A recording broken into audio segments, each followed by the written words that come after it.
But I mean, again, he doesn't know who Gabriel is, right? Because he didn't come from an Abrahamic faith. The people of Mecca were pagan. Quran is mentioned, if this book was from other than God, they would have found in it many contradictions. If a book is without contradictions, that has no bearing on whether it comes from God or not. I've had phone books that are inerrant, but I certainly don't think God gave them. That we believe without understanding. The brother asked a very important question, that most of the scholars say that listening to music, watching movies, and most of the television programs, they're haram. So how can we have fun? Let me tell you, brother, at the outset, that having fun is permitted in Islam as long as the fun is halal fun. That the standard narrative has holes in it. The Prophet tells us because Satan or the devil sleeps over our nostrils. Those who oversleep and not pray Fajr on time, Satan urinates in their ears. I really do think Jesus was crucified and that he really was dead and buried. He thought that he was a son of God in the sense that he was specially chosen by God. I think Jesus really did think he was going to be the Messiah, the future king of Israel. I mean, that is, after all, why they crucified him.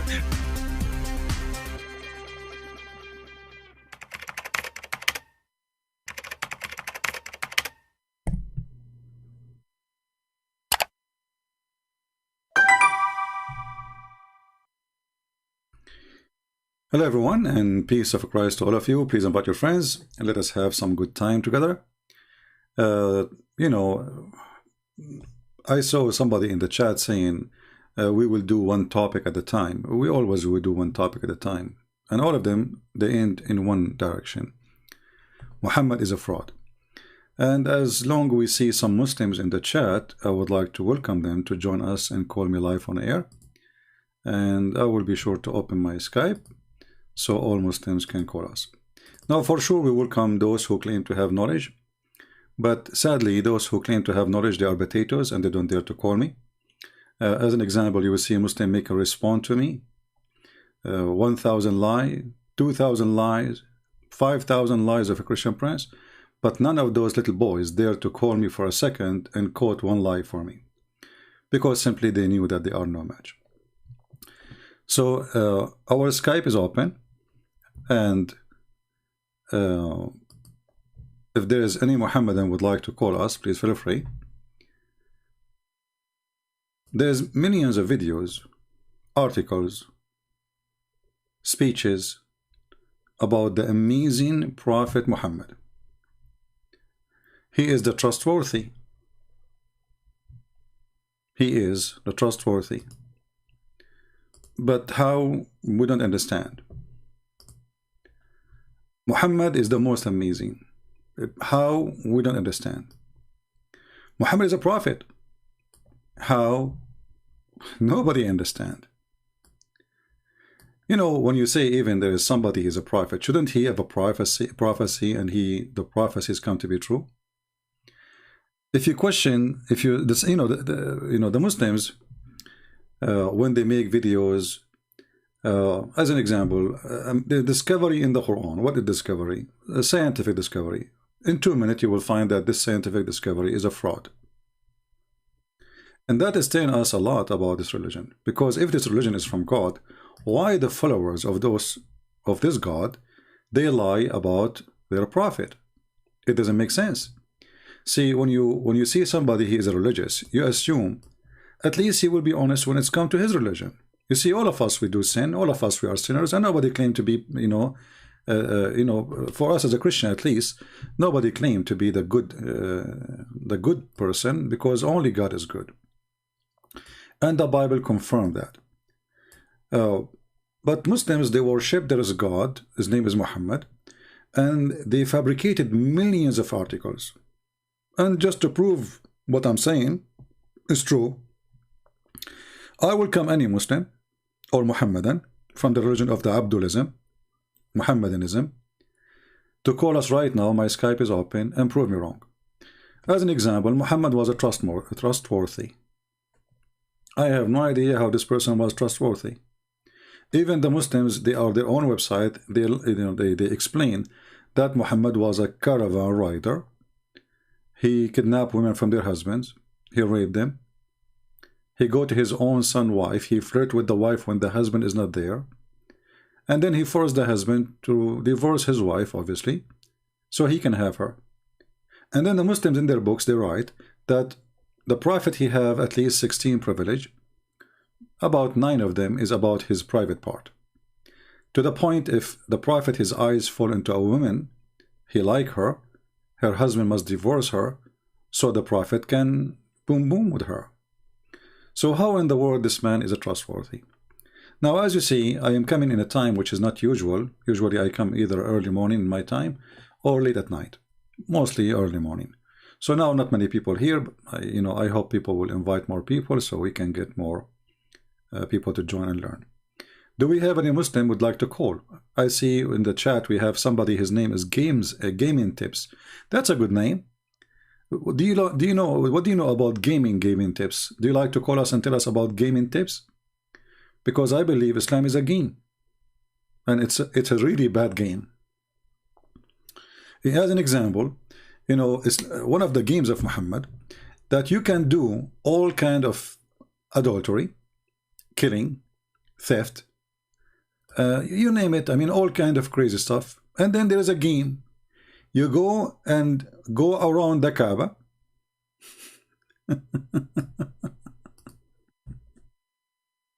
7 times.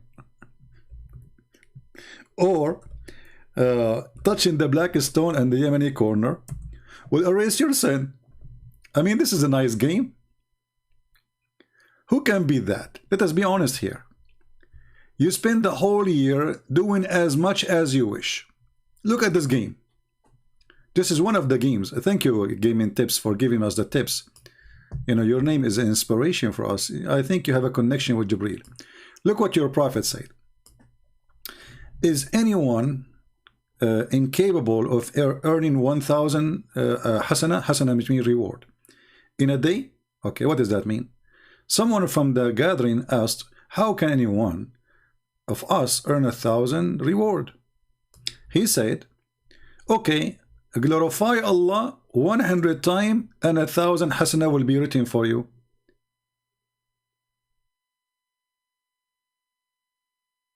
And the 1,000 reward will wipe 1,000 sin you did. Look how nice the game.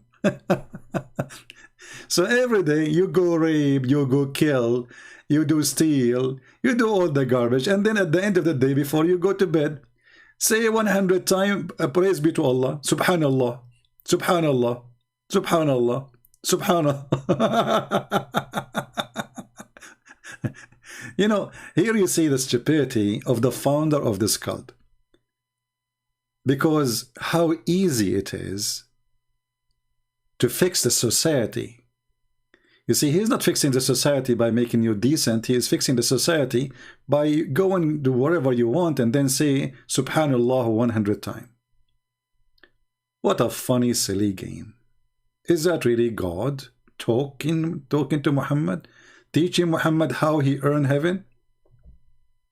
Until now we have nothing but Muslims complain in the chat, but until now I don't see any Muhammadan.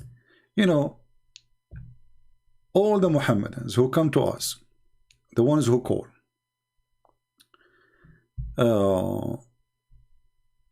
they complain, as an example, about Christian Prince. They say Christian Prince is lying. Okay, how Christian Prince is lying? Just to show you the drama of this religion.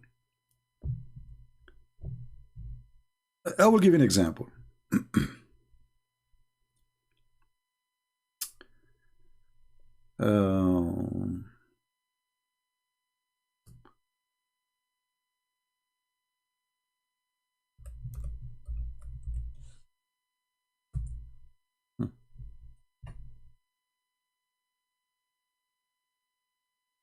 This hadith as an example. We say to the Muslims, your prophet, he is the prophet who was able to discover that the sun set in a murky water, and it's a spring of boiling water actually. How the Muslim refute this? They say CP. This hadith reported by Uthman, the son of Abi Saybah, and Ubaydullah ibn Umar, the son of Maysara. And then Yazid ibn Harun, he is the one who told them. From Sufyan, the son of Hussein. From Al-Hakam bin Utaybah. From Ibrahim al-Taymi. From his father. From Abu Dhar. They say, okay, just to give an example, you know, Ibrahim al-Taymi is known to be a person who makes things up. Okay? And because of that, you know, we don't accept this hadith. This is how the Muslims get me busted by saying it's a lie. And the funny is, those Muslims, the one who wrote the hadith, the one who, you know, collected the hadith, the one even called it Sahih in chain, and they have no problem with it. Sahih al-Isnad, actually, you know. Nobody have a problem with it. But today, because it's an embarrassment, we have to find a way to get away from it. So what we will do, what the Muslims trying to say to us, that Muslims are a bunch of liars. And they fabricate stories about their prophet. Their prophet did not say that. Their prophet never said that. But there is some Muslims, brother, who they are really evil, brother. They fabricate stories, brother, about the prophet, alhamdulillah. My friend Tundra, focus with us. Do you see us talking about Baha'i and Druze? Who care about those things? For Baha'i is not a religion. Baha'i is a collection of stupidity. Baha'i is like a bunch of hippies, you know. They want to. It's a religion for everybody, you know. Like if you are a mental, you join this Baha'i. This is why the Israelis supported them. And the Druze. You see, I don't appreciate people asking questions have nothing to do with topic. This is telling you that the people who join us, they are suffering from the flight of thought like Muhammad. I mean, we are talking about something, and then somebody posts something, and this way I need to disable the chat. Focus, focus. But as long as you ask me, I will answer you this time. The Druze are a kind or a branch of the Shia, but the Druze are not really Muslims. The Druze, they believe. They have like different version of Islam, they say. They believe that Al-Hakim bi Allah al-Fatimi, he was Allah on the ground, in the earth, and his son is Hamza al-Bahlawan. And there is 7 letters between the father and the son. Al-Hakim bi Allah is the Caliphate of Egypt during the Fatimi state. He sent 7 letters to his spiritual son Hamza, who was nothing but a gang and caravan rider. And this is the book of the Druze. The Druze don't really care for the Quran. They care for the book. It's called Rasail al-Hikmah, which mean the letters of wisdom. Anyway, so focus with me, please, and don't ask silly questions, have nothing to do with the topic. When we are done of everything, and I say who have a question, different question, you can give me those questions. Now, what is the problem with this story? The problem is that this is a story showing that Muhammad obviously is a fraud. Very simple. But this story exists in the Quran too. So what we do, when we show the Muslims the Quran saying the same thing, the Muslim, they have to come with different answer. So if we go in the Quran, as an example, chapter 18, verse number 86.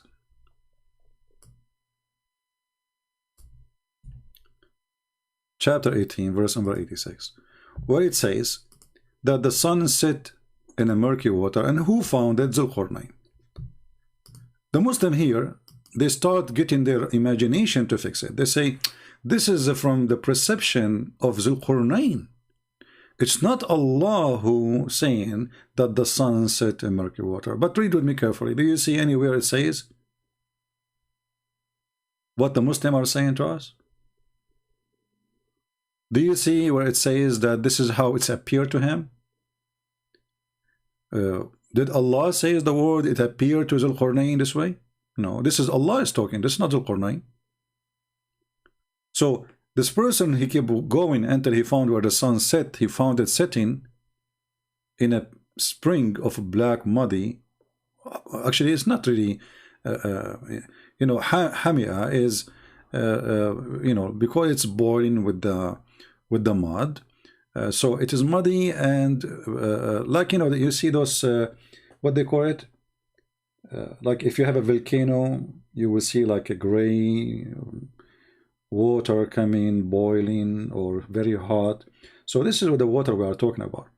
So the one is talking here is not even Zulqarnain. It is Allah. And you will notice here many mistakes in one phrase. Until when he reached the sitting place of the sun. Where is that? So obviously the author of the Quran, Aka Muhammad, he is so foolish, copy from a story written by somebody from Syria about Zulqarnain, fiction story. Zulqarnain is a real person, by the way, but it's not his name, Zulqarnain. This is a silly name from the fiction story. His real name, Alexander the Great. So Alexander the Great, who used to own 2 horns, he conquered the whole world. So the story is making, I mean, the old world, let's say. So the story was written by this Syrian author, the fiction story, speaking about a guy with a 2 horns, did not mention his name. And this person, he went all the way until he found the sitting place of the sun. This is what the Quran is saying. This foolish Muhammad, he copied the story as it is from that fiction story, and he added in his book. You see how stupid Muhammad is? Here you will notice that Muhammad is not trustworthy, because if his God told him that, well, his God is not trustworthy too. If his God did not tell him that, that's mean Muhammad is not trustworthy too, because this is simply a false story.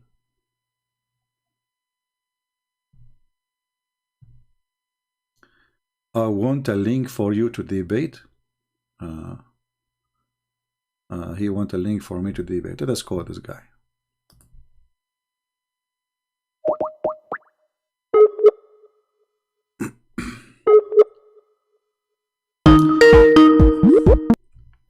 If you are a Muslim and you'd like to, you know, to join us, please feel free. We will be happy to have you. I'm muting the ringing until the Abdul he answers, so we don't annoy you with the ringing. Any Muslim, he claimed to have a beard, a sheikh, especially if you claim to be an imam of a mosque or somebody have knowledge. Please feel free and call us and give us the best you have. Obviously, Muslims, they cannot defend their religion, and obviously Islam is a scam. Well, this guy is not answering, so forget about him. If there is any Muslim would like to call us and tell us how Muhammad became a prophet, how in the world a person he claimed to be a prophet, he says such a stupid story, and what the point of this story? What is the point? A bunch of Jews, they come to Muhammad to make fun of him, and obviously Muhammad, he took the trap. He is a fool.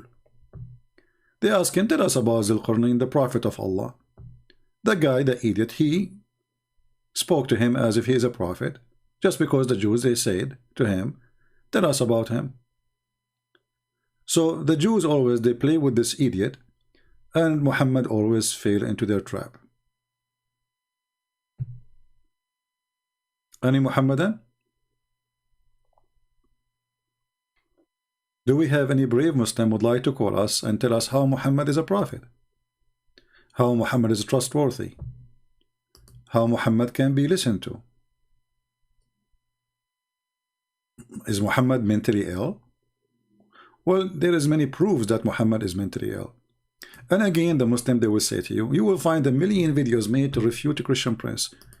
And by the way, Christian Prince never respond. so what I'm doing here every day?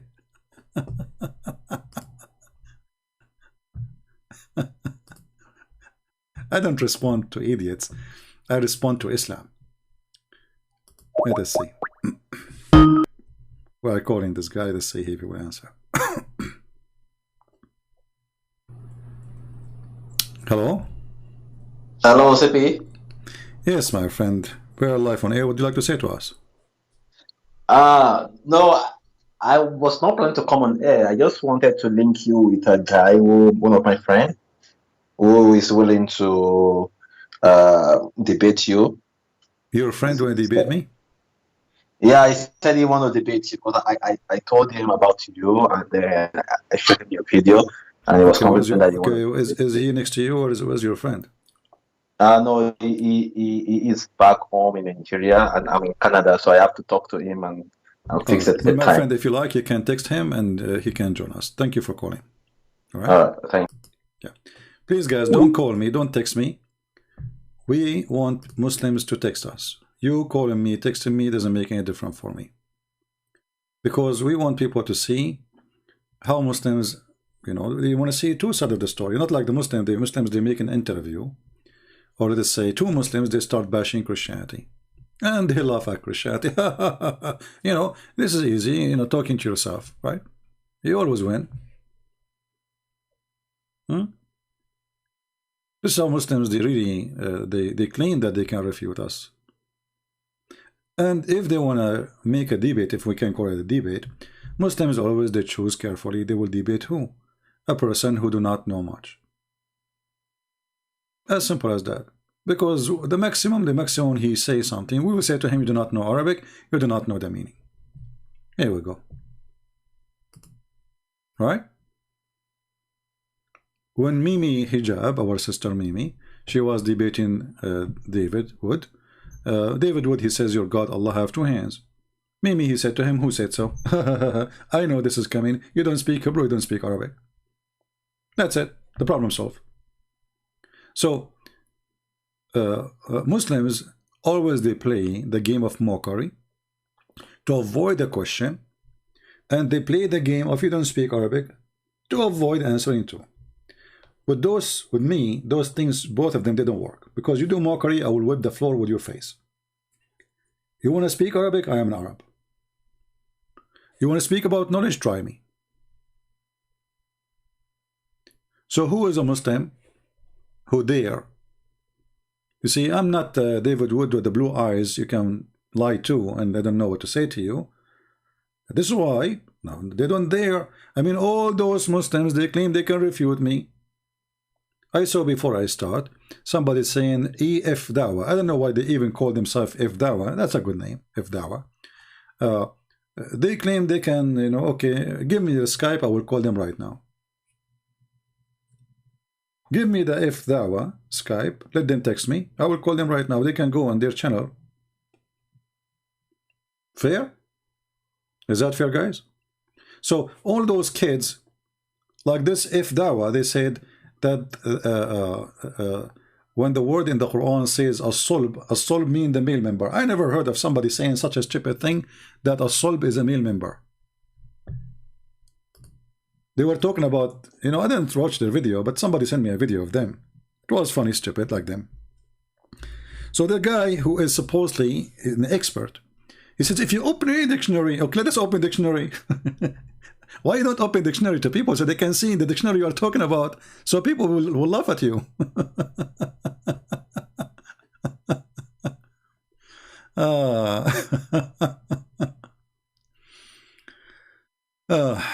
You see here even the word sulba, who translates it as meaning his back, meaning his back. This is sulb, from the back, from the back, from the back, backbone. You see it in the Abduls of F Dawa. And they get the perfect name again, F Dawa. It's, here we go. This is your translation. Backbone. So the backbone suddenly became the private part of the man. Those are the one who will dare to do. This is why they will never dare to get close to me. It takes us 2 seconds to make them shish kebab. Right?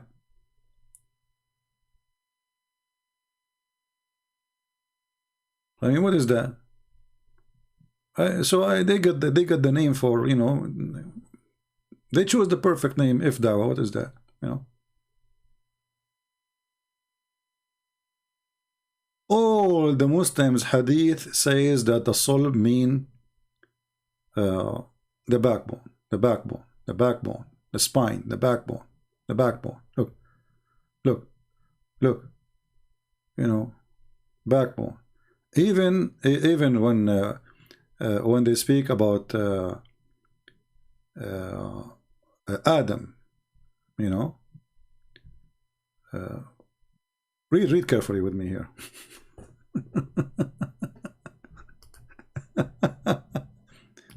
God made the covenant from Adam back. He made the covenant. And here in translation it says, from his loins, all of his offspring. What loins?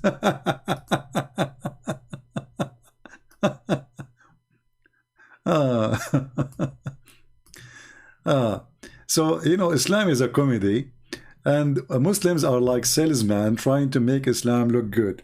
You go to a car dealer, he will sell you a piece of trash, and he will do his best to make you believe that this is the best car ever in the world. You know, you need to buy it. This car, if you go now for 5 minutes, you come back, you will not find it. Okay.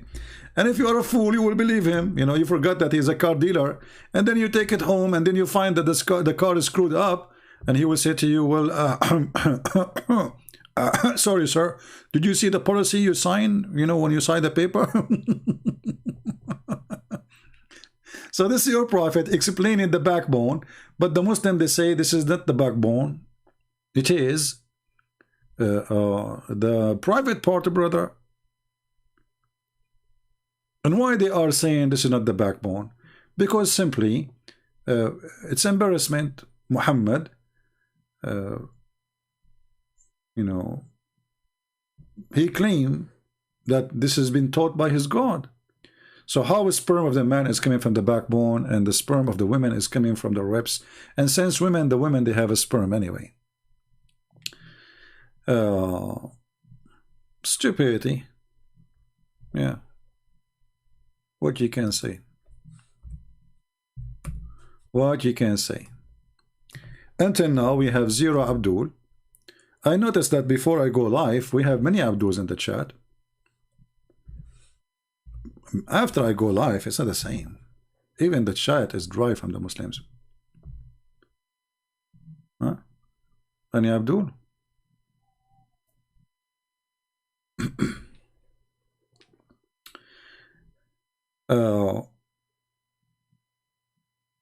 You look like Muhammad, he never heard of the word testicles. And, you know, as usual, Muhammad is a mentally ill person who claimed to be educated in the time of ignorance.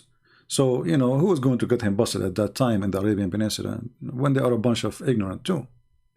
But even at that time, even they are a bunch of ignorant, you know, Arab at that time, they were making fun of the stupidity of Muhammad. Even the Arab, they are not educated, they are not like the Greek people, or still they were laughing at the stupidity of Muhammad. Prove me wrong. Who wanna call me live? Who is it from those who make videos to refute me, dare to let me call him? Don't call me, I will call you. Anyone? Any Abdul? So all of them, they can refute me. How they can refute me? It doesn't say that, CP. This is hadith, is mentioned by Uthman. Uthman taught it by Hassan. Hassan taught it by Zucchini. Zucchini taught it by Cucumber. Cucumber taught it by Elevator. The elevator was broken at that day, so it cannot be from the Prophet. So they do all kind of tricks to avoid the stupidity of their Prophet. Why? Because they are ashamed of Muhammad. That's the whole story. That's the whole story. And look, they are adding the word loins. Loins. It's not a backbone. No, no more. Yeah. Any Abdul?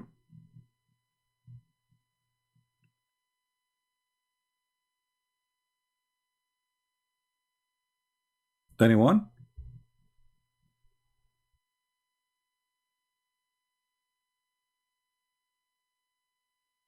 Any smart Muslim would like to contact me and tell us live on air if Muhammad is a prophet or not. What do you think?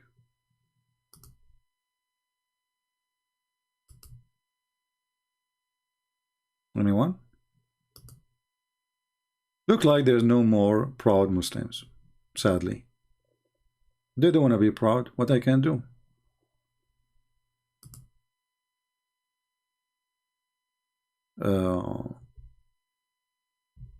How many times I said people don't text me, and people they keep texting me.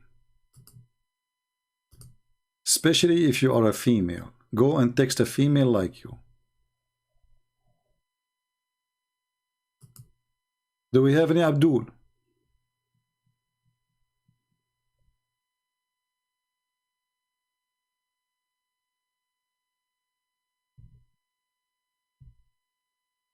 Anyone?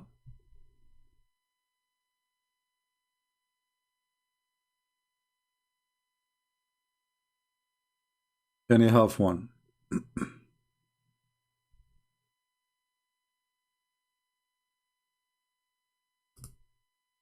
No?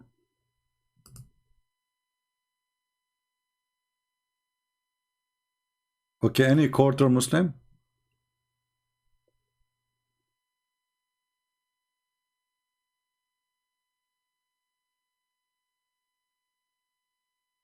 No? Okay, well, look like the Muslims became rare these days. They left Islam. That's wonderful. I'm so happy to see this. There's no Muslim left. Thank you, God. You know, Muslims, they've been saved, and now they are joining Christianity, and they are not proud about their prophet no more. So all those videos in YouTube are a scam. This is the truth. You know? The trustworthy prophet, the amazing prophet, the intelligent prophet. Just to show you how intelligent Muhammad is. Just an example.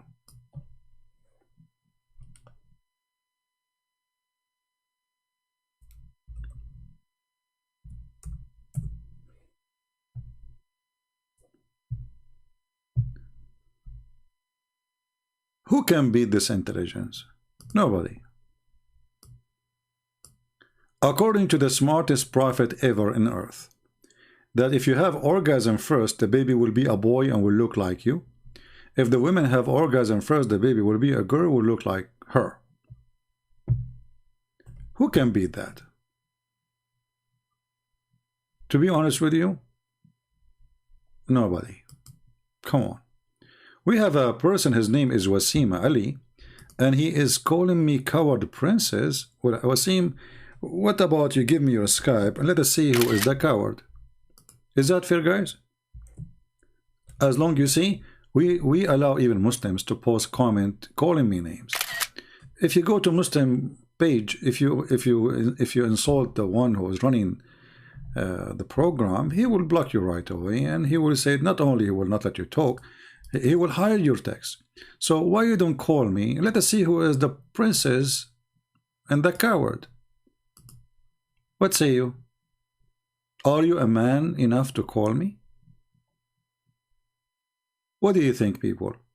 Wasim Ali sound like an Arabic name, so he speak Arabic perfect. So that will help him to get me busted if I'm lying. So what say you, Wasim? Let us see who is the coward. If you say you will not call me, that's mean your mom. She did not allow you, or your wife maybe because you did not wash dishes. We don't know. Any Abdul? All of you are brave. All of you. You see, when the Israeli army come, you run. All of you are brave. And the Quran, by the way, says that the Israeli hide behind their walls. And then we look for the Muslim, we found them under the ground. They don't even have walls. They make tunnels. What the heck? All of you are so brave. And you call me princess to insult, supposedly, right? Who is the princess here? Change your name. Call yourself Wasima. By the way, Wasim means pretty. You are pretty. MashaAllah. You are pretty. You are more pretty than the Prophet Muhammad. And you know what this is about, the pretty Muhammad. What's wrong with you Muslims? There's a million videos about how pretty Muhammad was. I mean, this is the most stupid. Have you ever seen one Christian making videos about how good looking Jesus was? I mean, who care? Are we talking about, is that a fashion show? Muhammad is going in the competition for pretty queen, beauty queen, the pretty prophet. You Muslim even describe his belly bump. I mean, how far the madness go? How wide under his arm? How wide is his thigh? How wide his face? The white man worshippers. Was Muhammad really so pretty? Do you think he was so pretty? So do you think that Allah will not send anyone to be a messenger unless he is so pretty? And then we check, we find that Muhammad, the pretty Muhammad, sorry, I cannot say Muhammad alone. From now on, we will not say Muhammad sallallahu alaihi wasallam. We will say prophet, beauty queen. Even the angels who came to Muhammad, he was so pretty too.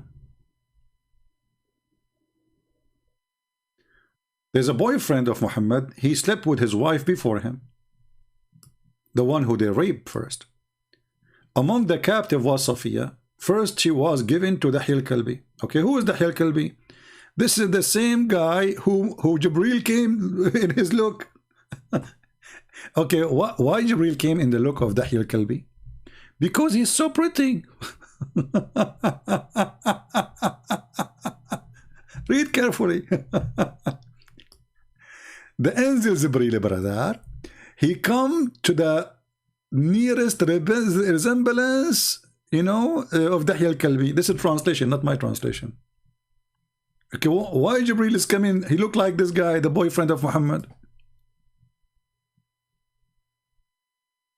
So now we have two Dahil Kalbi in town. Which one is the one? Like you go now in the town, you will find like 100,000 Santa Claus. Okay, but which one is the real one? This is the same in Islam now. So we have Dahil Kalbi, the real person. We have Dahil Kalbi, the angel. And why Muhammad, he come with this lie that this Dahil Kalbi is the one who is coming to him as an supposedly as an angel, because he used to stay all night in his house and it's fishy. I mean, what this guy is staying late in your house? So he said, okay, well, this is the angel Jibreel. You know? Yeah. Dahil Kalbi.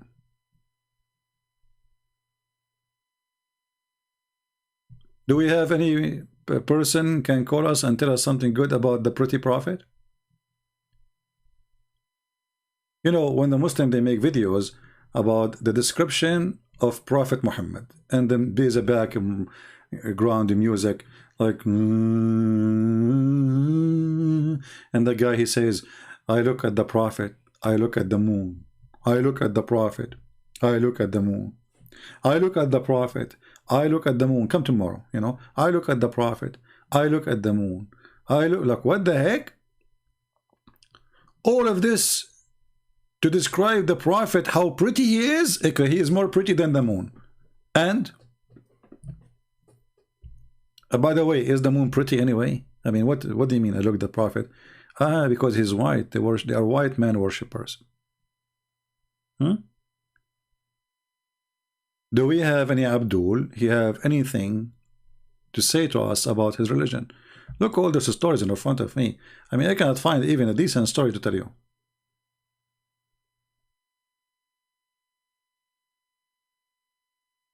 But the most funny story happened like 10 days ago is when Mimi Hijab, he recited verses from the Quran, and he supposedly, this guy, what's his name? Patterson, he said to him, I don't understand why you are chanting Quran in Arabic. Mimi Hijab, he says, because we believe that this is Quran have a special, the thing, you know. The coward Mimi Hijab, he did not tell him that the same chapter claim that if you recite the Quran, this chapter is specifically, to a person, he will collapse even if it's a mountain. So Mimi decided to recite the Quran, and then later he added some echo to it. Had we sent down this Quran on the mountain, would surely have seen it humbling himself. Okay, here we go. You recite the Quran on me. I'm not a mountain, and I'm laughing at it.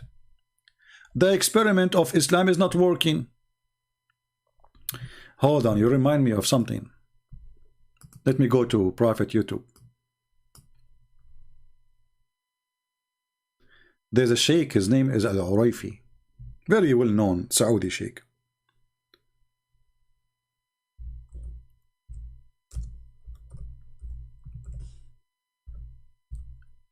This guy, they invited him, I think it was to France.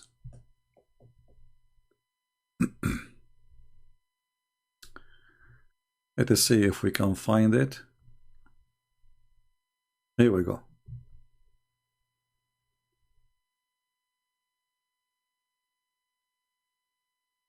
Let us see if this is the one. So this guy, this sheikh, he said, if there is any foreigner here don't speak Arabic, there's a French guy, he does not know Arabic, he is not a Muslim.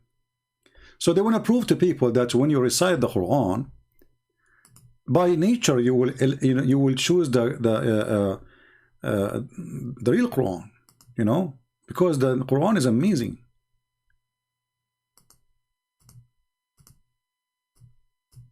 This is not the video. Hold on, let me find the video. This is not the one. This is a comment about the videos. I want to find the video. So anyway, a guy, he put his hand up, and he don't know. He don't know Arabic, and he's a French.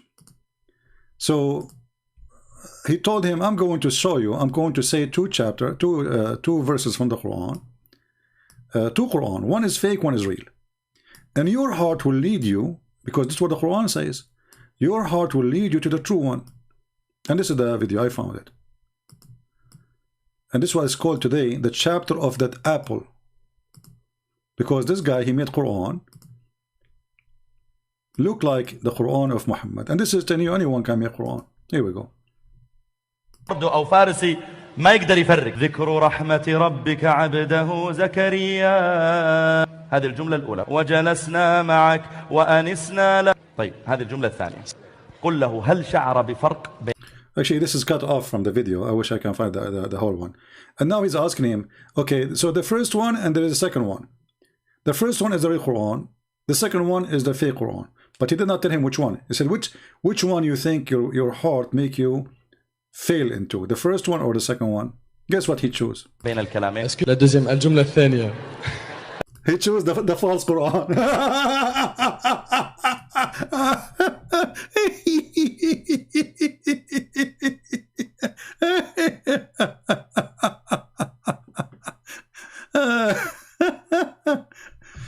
Shadows, don't choose bad, you know, don't force me to block you. Why are you all calling them filthy? Supposedly you are the clean. You know, everybody, you know, we are here to help the Muslims, not to call them filthy, my friend. If somebody is a filthy, he is a filthy. All right? When somebody do something filthy, then you call him filthy. They don't say, any filthy Abdul.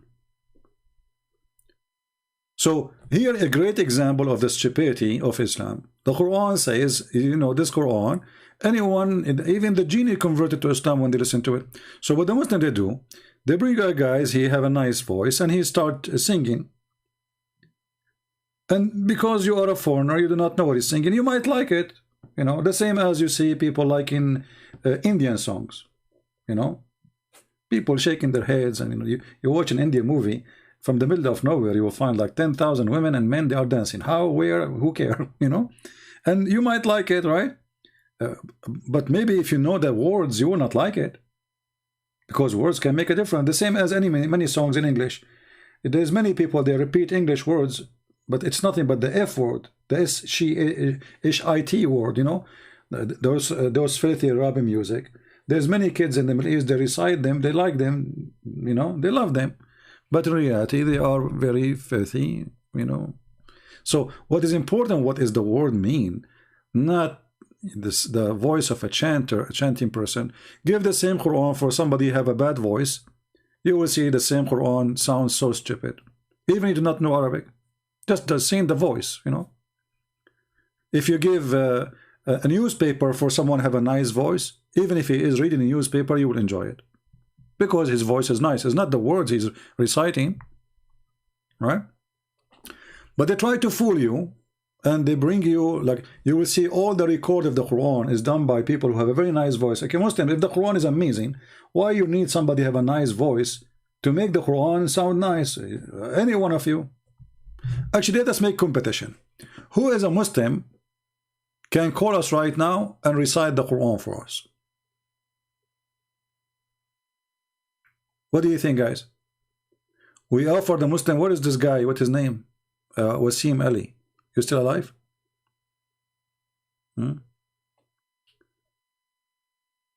Somebody, his name is a proud Saudi. He's saying, why you think Britain, Netherlands? Well, you know, my friend, proud Saudi.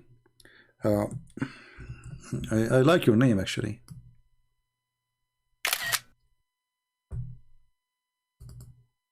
أولاد البيارة.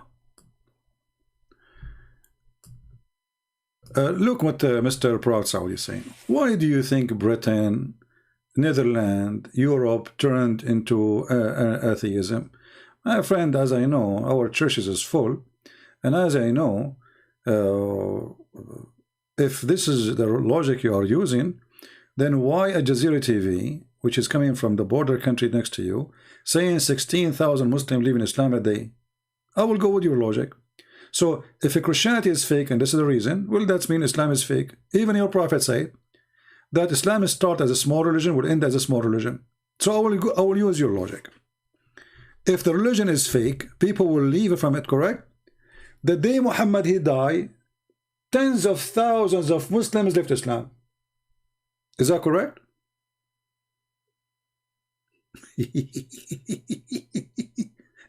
I mean, the guy, nobody debated them by the way. There was no internet, there's no YouTube, there's no Christian Prince. Muhammad he died, the news came to them, everybody left Islam. And I challenge you to say to me this is a lie. What say you? Secondly, what I see is the opposite. Muslims are leaving Islam left and right. Go and watch Mimi Hijab. He asked people for donation, saying last year 176 people, 1,000 people left Islam. We are the only one who can defend the brother. So they are asking for donation to defend Islam, and people in Europe, they became atheist. Yeah. You can make a wish.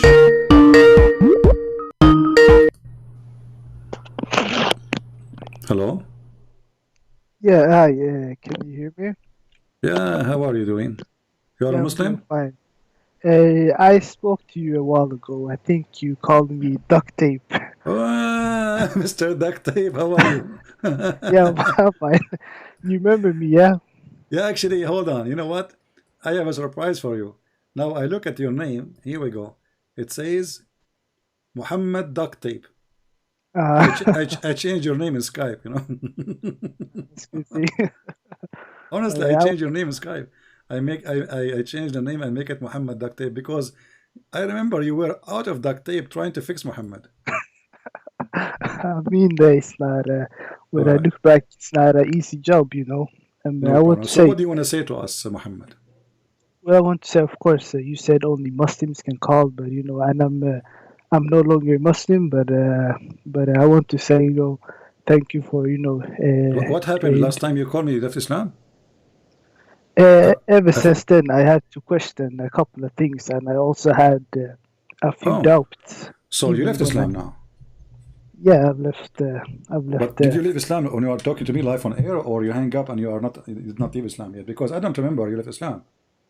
After I talked to you, I had to do some thinking. After you talked to me and you became out of the duct tape, you know, there's no more duct tape can fix it, so you decided to leave Islam. That's a good thing.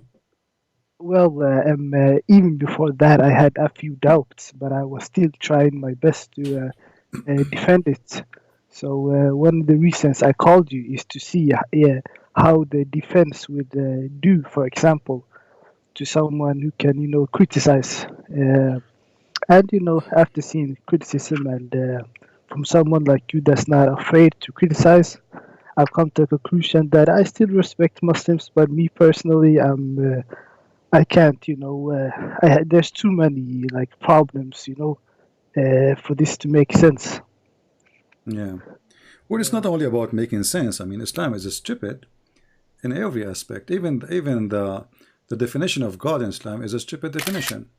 You know, when we ask Muslims who is Allah, they don't know. All what they know, they say the Creator. But the Quran says Allah is the best of the creators. So if Allah is the Creator, and then we find in the Quran that Jesus can create from the mother bird, right? And the Quran confirmed that Allah is the best of the creators. So how in one hand you say that you are a monotheism religion and you believe in one God, and then in the other hand your Quran saying that Allah is the best of the creators, and then the Muslim, they try to duct tape, as you used to do with me, you know. They say you say CP. If somebody make a bicycle, didn't that make him a creator? No, creator is somebody he can create. It's not somebody he made something. Some like if I make a car, I'm not creating a car. You know, the steel is there. I mean, the iron is there. All what I did, I just use what is around me to invent something new. But the reality is, the creator is someone who can he can give life. Even the Quran says that how you can worship somebody, he cannot even create a fly. So the Quran put a definition for creation. The one who can create a fly is the one is worthy of worship. The question is, can Allah create a fly? Nobody can prove that. And the proof that Allah cannot create a fly, Allah himself do not remember which one he created first. As an example, if I am the one who created the earth and the heaven, shouldn't I remember if I created the mountains first before the stars? At least you should know that. Yeah, so he cannot even repeat the same story twice. This is what happened. So you see, I can make a Quran right now claiming to be I'm God, and I can repeat the same story twice without making a stupid contradiction. But this God is so silly, so stupid, to the point he cannot even go in order of his creation. Yeah, well, you know, it's just, and there's even more problematic than what you just mentioned. This is just, you know, the you know, the small problems. You know, I was going to block you, by the way, because you gave me a headache. Honestly, you gave me a headache with your duct tape, you know, because whatever I say to you, you try to duct tape it, you know. That's why I came with this name. But I'm surprised now you are calling me and you decide to leave Islam. So what do you think about becoming Christian then? To be honest, you know, I respect Christians very much, especially like you, and but at the same time, I don't think. I think a lot of the problems I had with Islam, I think some of them also is in Christianity. Like what? Give me one. Give me one. Just maybe we can help. Well, for example, Christianity, just like Islam, you know, it points a lot of things such as sinful. For example, when a man and a girl, and you know, a man, their boyfriend, girlfriend, if you're not married, if you're not this, that, it's sinful. It likes to say a lot of natural things are sinful, to condemn the human life. Let me go with you. You see, if a woman she slept with 10,000 men, is it going to make a difference for her after that to have 10,000 men in one? So what is love mean? What is relationship mean? What is special between me and this woman is? If I'm going to sleep with everybody and she will sleep with everybody. So if every few weeks she will have a new guy who says to her, I love you, she said to him, I love you in the bed. Then 2 weeks after, they leave each other and then they have a new partner. What is this is what life is about? I mean, what the point of all of this? If this is bad, if this is bad, actually this is destroying the society in the West. Single child, single mother, single single parents, and then the child grow and there is no father. He don't even know maybe his father was, you know, the same as Muslim countries like Muhammad. He was born 4 years after his father's death, and look what happened. He was born 4 years after his father's death, so his mother was single mother, and Muhammad was very, you know, nobody cared for him, even to the point they were throwing him out from a house to a house. So. And the healthy family, you know, you need to be, you don't, you know, what people today is selfish. Everybody want to just have fun, but nobody want to have any responsibility. Relationship is not meant, is not, we are not cats, my friend. We are not dogs, you know, we are human, right? Yeah, I agree with you. You know, you should have. That will hurt even the feeling. That will hurt the feeling of the women and the man. You will live in drama all your life. You sleep with this woman, okay, now 9 months after she have a baby, and now you left her. This is a disaster. What you accomplish really? Well, the thing is, you just made a broken family. Well, it can happen, but you know, it can happen even to a Christian married, even Muslim married couple that the children is the parents are selfish, and that's selfishness is. Yeah, but here you are doing it on purpose. You know, you are going in the intention of your relationship is to use each other. It's just you know, it's using each other. That's all. You need a woman. She need a man. Let us go to bed, and then what? You know, and then after some time, a woman she slept with 1,000 men. How many images she have in her head, even when you are sleeping with her? Or the same for you. How many women you remember you slept with when you are sleeping with this woman? So this is all is not healthy, and this is not a human. The purpose of sex, as we believe, it is to create a family, and so a human being will not hesitate to have sex because there is a joy. So God, He made the joy to give motivation to the women and the men to do the relationship, but it should be for a reason. Can I ask you personally? Do you think that humans need God to have morality? To have what? Morality. I don't understand. What do you mean? You know, if like, do you need God to believe in God to have morality? You know, here we go. You just told me. You just told me you don't like Christianity because you know you have to have very careful in your relationship, and you know you can tell me that you have this is your morality, right? But for me, I don't want to insult you. I think this is not morality. I think you misunderstood my question. That's just one example. For example, when it calls something that is natural, Christianity or Islam has to say this is sinful and that is sinful, and put sin on things that are natural. Things. We believe that God, He created doesn't trust the human to take care of themselves. Yeah, when God, He created you, He put inside you, let us say, a basic knowledge. As an example, all of us, we get disgusted when we see blood. Right? Yeah, that's not. It's not a friendly view to see it. So you do not need. Let us say you are a person who don't join any religion. You do not even have a language. You are from the cave time. But when you see a human being even slaughtered in front of you, this is not a pleasant something to see, right? So, but if you do make it a usual thing, it's going to be unpleasant first time, second time, third time. And then after that is going to be normal.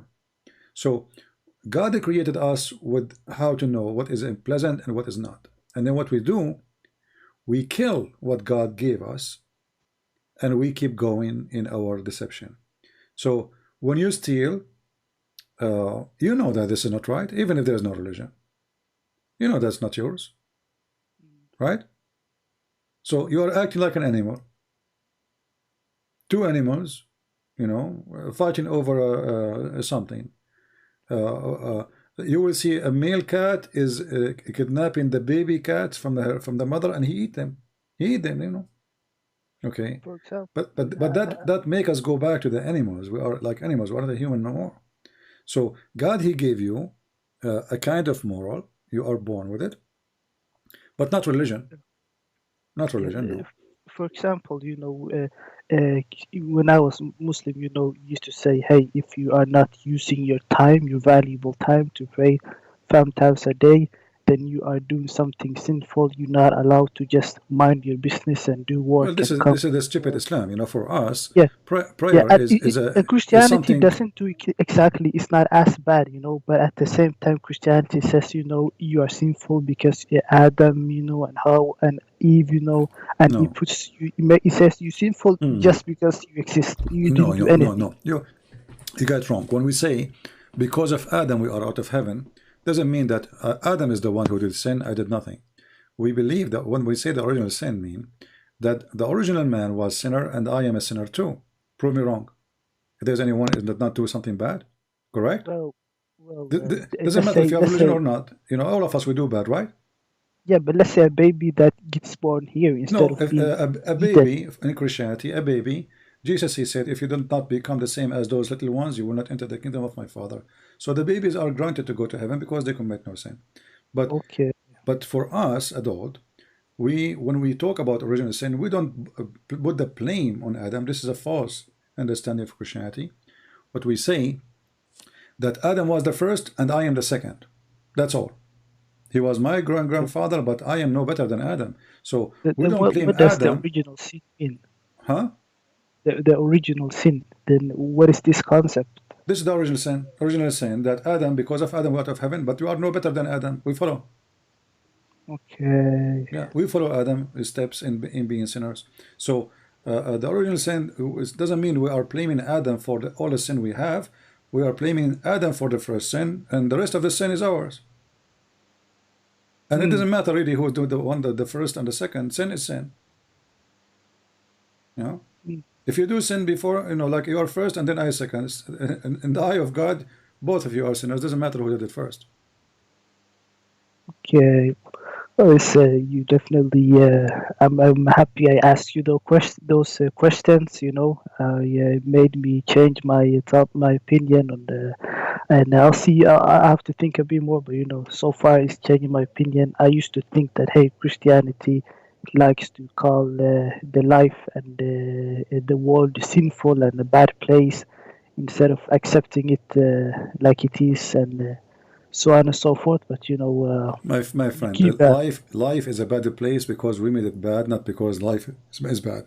God, he did not create a bad place. God created heaven. For us in his Christianity, heaven was on earth, not in the sky. So heaven is in the earth, is an earthly heaven. This one, the one given to Adam. So when God, he did not create Satan, he created an angel. So God, he wanted to have angels, and then angels chose to be a Satan. So the purpose of a creation in Christianity, that all of us we will live in heaven. But because we are greedy, everyone worship himself, we end with many gods and many moral. In Islam, Islam claim that it teach the best of moral, but Islam teach you can attack the neighbors and get the blonde girls as Muhammad did. And this is moral supposedly. Yeah. And Muhammad, he got, I don't know if you listened to the video 2 days ago, a Muslim, he called me and he said, the reason all the women, they want to sleep with Muhammad because he's famous. This is morality. Why your prophet made a verse? Chicken. Huh? Which came first, the egg or the chicken? Why do you think he became popular? Yeah, he became popular because he's a criminal. So that all the women of the criminals, they like to join the criminal in the bed. And look at the excuse. And then he say, the best scenario, the best answer will say to you, because he's a prophet. Okay, because he's a prophet, now he can have more women in bed. Where is the logic in that? Why in Islam is do we have 2 versions of Islam or one Islam? They say one Islam. So okay, how many wives Muhammad he can have? Unlimited. How many wives you can have? 4. So how come isn't he a Muslim? They say, no, because he's a prophet.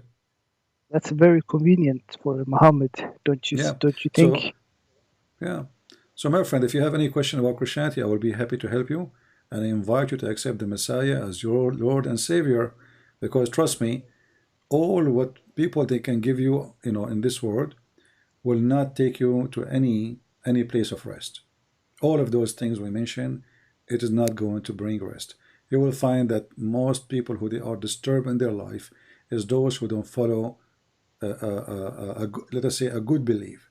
A belief can bring them comfort, not a belief bring hate to their heart. So we Christians, when we pray to Muslims. Muslims, they curse us, we pray for them. Hindus are upset from us, we pray for them. The Jewish are upset from us, we pray for them. The Lord himself in the Messiah in the cross, he says, Father, forgive them, they do not know what they are doing. So the Messiah, my friend, bring you comfort in your life. What I can see, for example, is when you look at Jesus and you compare Jesus to Muhammad. Jesus didn't fight wars. He didn't have 11 wives. He didn't do all of these crazy things. So I can say Christianity that Jesus is definitely a good guy, but Muhammad, he is not someone that has the morals. Yeah, but forget about Muhammad now. You are not a Muslim no more. The duct tape age is over. I'm not going to duct tape Jesus for you, right? Because Jesus, you do not need me to duct tape like Muhammad. So you could say that. we have the Messiah is an amazing person. Love your enemy, bless those who curse you. Who can go that far? Love your enemy 2,000 years ago.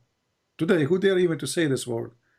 I mean, imagine you have a president in the United Nations saying, love your enemy. People will say, well, this guy is crazy. What are you talking about?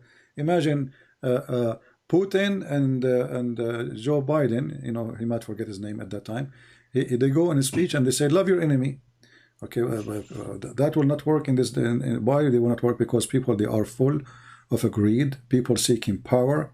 People, they want to earn more, make more, control more.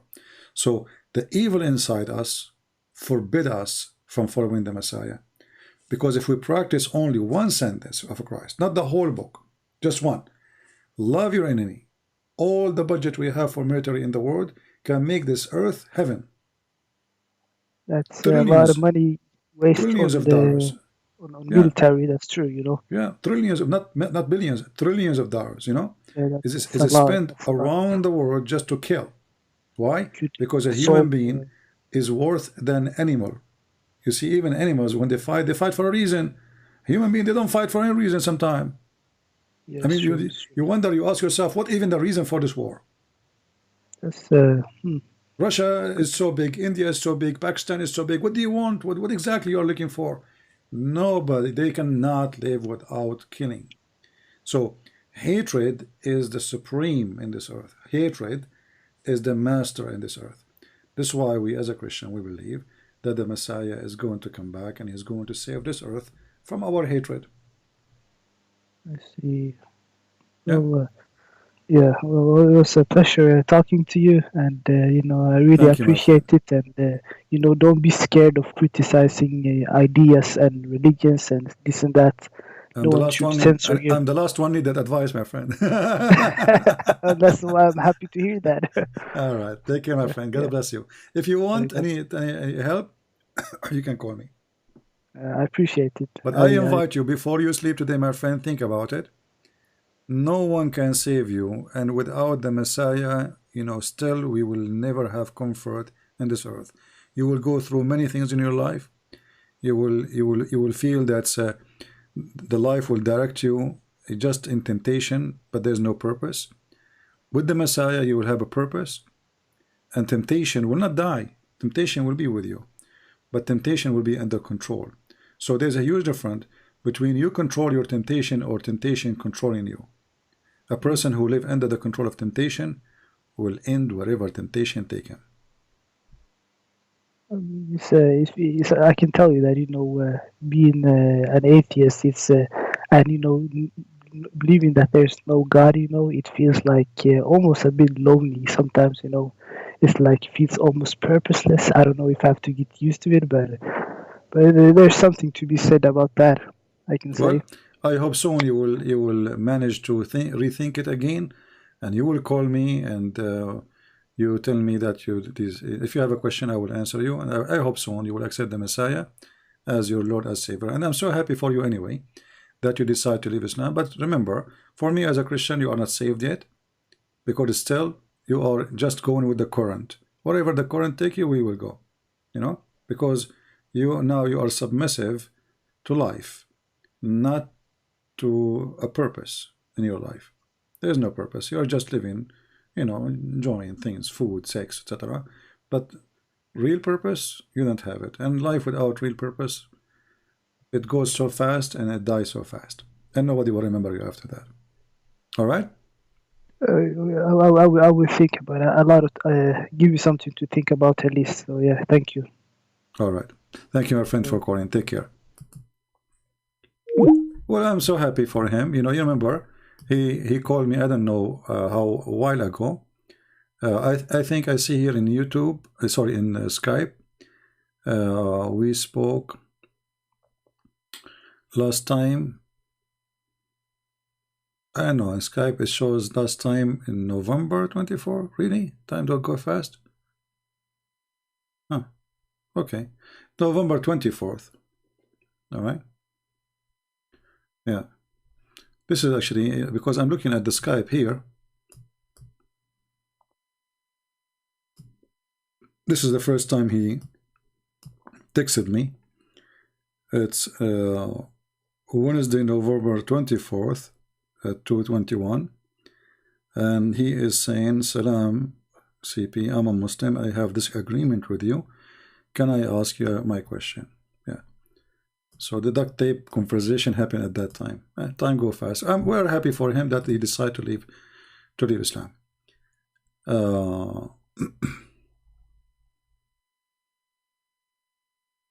Yeah, we go back here. A Muslim Abdul, he's saying the following.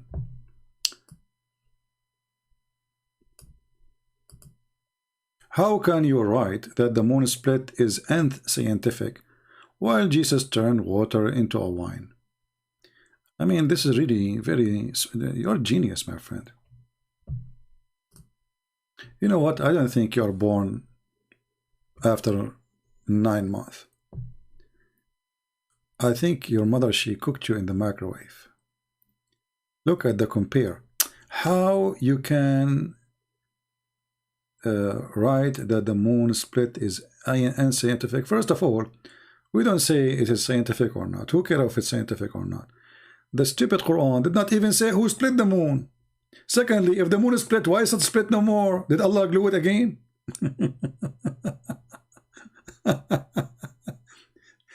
Jesus made the water wine. It's a miracle. Okay, let us say there's a miracle in the Quran. Allah split the moon. But Allah did not say who split the moon, and he did not say if he glued the moon again. Did he glue it again? If the moon is split, we should have 2 moons now. So do we have 2 moons? Split is not a crack. Split is a split. You know what the word split mean? So you Muslims, you have a funny miracles. You know, there's a guy, his name is Fifi. He said nobody saw it because it was for a second. That's deep. For a second. Only for a second. Me. For a second. My friend, even if it's for a second, there's nobody who was looking at the sky at the time. In Italy, in Persia, in China, nobody was looking. I mean, let us talk about those who they are living in the same, you know, like nighttime for them, not those who they have daytime like in USA. So those who they have nighttime, nobody noticed that the moon is split, and Allah, he split the moon. What it says that Allah split the moon? Read the verse. And look at the translation here. It says, the people of Mecca requested the Prophet SAW to show them a miracle. Okay, well, just to show you how stupid this miracle is. If Muhammad really have a miracle, so why the Quran keeps saying Muhammad never have a miracle?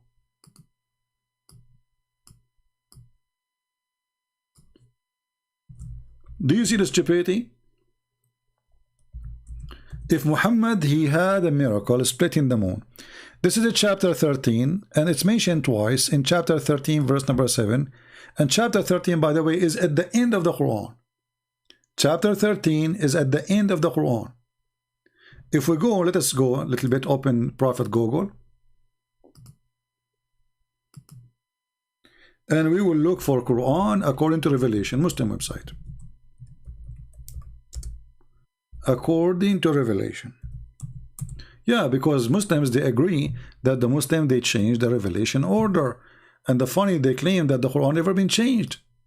But all of us, we knew that the Muslim claim that the first time Quran came to Muhammad is where the angel, he said to him, read. But that is at the end of the Quran now. You see, chapter 96, it was number 1. And the Muslim, they say, we never changed the Quran. Brother, we never change the Quran, brother. Like Turkey, you know? Brother, never change the Quran. Like, look at it. The chapter of read, Al-Alaq, it is 96 today. It was number 1 in the Quran in time of Muhammad. So who is the one who changed it? They said to you, the Prophet, he told us to put it in order. Show me the hadith. Go ahead. And if Muhammad is God, he told him, this is the Quran. Should Muhammad change it? Did Allah make a mistake by making it number 1?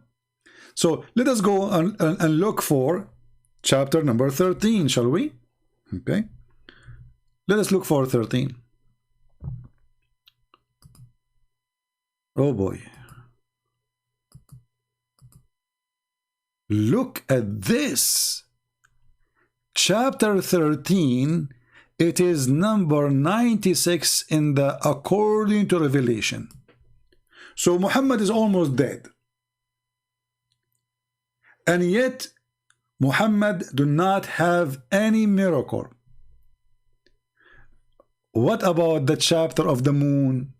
The one where it says that the moon is split. Let us go back to the moon chapter. Shall we go to the moon chapter, brother? Okay, let's go to the moon chapter. What a bunch of kids. Huh? Let us close some pages, too many pages. So, chapter of the moon is in the Quran today, number 54. What? 54. All right.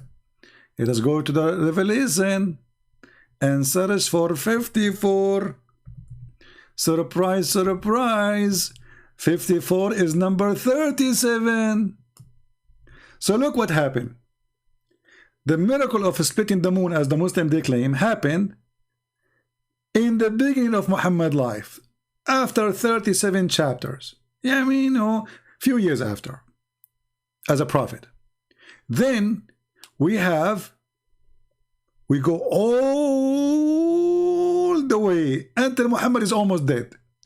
Number 96, we find the Quran saying Muhammad never received revelation. Sorry, never received a miracle.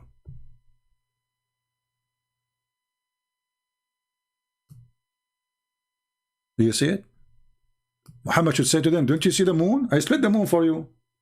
So Muhammad now is almost dead, and he is, he have no miracle.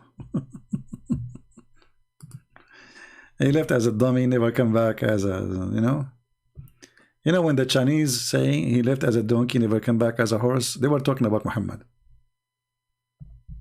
Nobody else. Who's next? See, Muslim, this is why they don't dare to call me. Our friend here, the one who called me, because this is what happened when you call Christian Prince. Our friend, Muhammad, I'm not going to call him duct tape no more.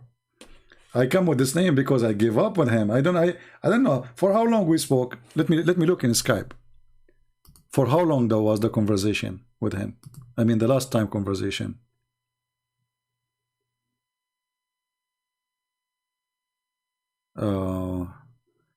Yeah, I don't have, it doesn't show really for how long it should show. But anyway,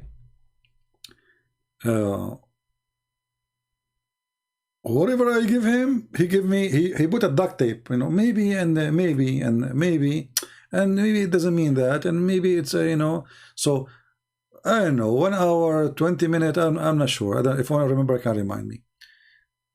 I lost my voice showing him, and he was trying his best to duct tape Muhammad. This is why I said, well, you are, what you are doing now, you are just doing duct tape. You call me, and you are a Muslim. There's one of two things will happen. Either you will leave Islam, or the Muslims who listen to you will leave Islam. Try me. Right? And if we say that Muhammad wasn't Abrahamic, the Muslim, they will say, liar. Liar. Muhammad, you do not know what even Abraham mean. You liar. Liar. Okay. Muhammad was a pagan, and the Arab were pagan like him. Liar. Let us respond to Christian Prince. Well, he wasn't Abrahamic for sure, and he's a scam.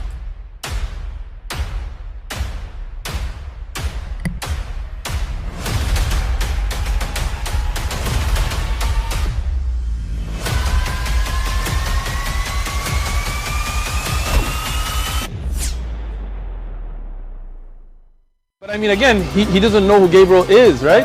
Because he didn't come from an Abrahamic faith. The people of Mecca were pagan. Quran is mentioned, if this book was from other than God, they would have found in it many contradictions. If a book is without contradictions, that has no bearing on whether it comes from God or not. I've had phone books that are inerrant, but I certainly don't think God gave them. That we believe without understanding. The brother asked a very important question, that Most of the scholars say that listening to music, watching movies, and most of the television programs, they're haram. So how can we have fun? Let me tell you, brother, at the outset that having fun is permitted in Islam as long as the fun is halal fun. That the standard narrative has holes in it. The prophet tells us because Satan or the devil sleeps over our nostrils. Those who oversleep and not pray Fajr on time, Satan urinates in their ears. I really do think Jesus was crucified and that he really was dead and buried. He thought that he was a son of God in the sense that he was specially chosen by God. I think Jesus really did think he was going to be the Messiah, the future king of Israel. I mean, that is, after all, why they crucified him. All right, so we go back and listen what one of the Muslims, he is a smart Muslim, he put for us in the chat. Just to show you. Just to show you why it's saying Islam is a stupid, and it makes you stupid when you follow a stupid person. So this is a person, his name is Ibrahim. And Ibrahim, why you don't call him my friend? So let us see how smart you are. Look what he said. He's calling me Huthala, which means garbage. He said, Lakum dinakum waliya din. Ibrahim, who is the stupid here? If you say you have your religion, I have mine. So why you stupid prophet keep calling us names? Why he keep calling us kuffar, najis, filthy, liars? Okay. As long as you have your religion, I have mine. Secondly, what is your religion? I challenge you to tell us what is your religion. Your religion is you go and you kill your neighbor because he's not a Muslim, and then Allah will make your penis endless and you will have a lot of women, their legs up. This is a religion, Ibrahim? This is your religion? You go, you kill the one who they are not Muslims, and then Allah will give you a lot of women and their legs is up? This is religion? Huh? Or maybe you mean that the religion is that there is a God, if we believe in him, this God, he will give me women with big boobs. Is that a religion? So when you say, we have our religion, you have my... By the way, this chapter in the Quran is the most funny chapter. The chapter of Al-Kafirun is one of the most stupid chapter ever. Let me show you how stupid it is.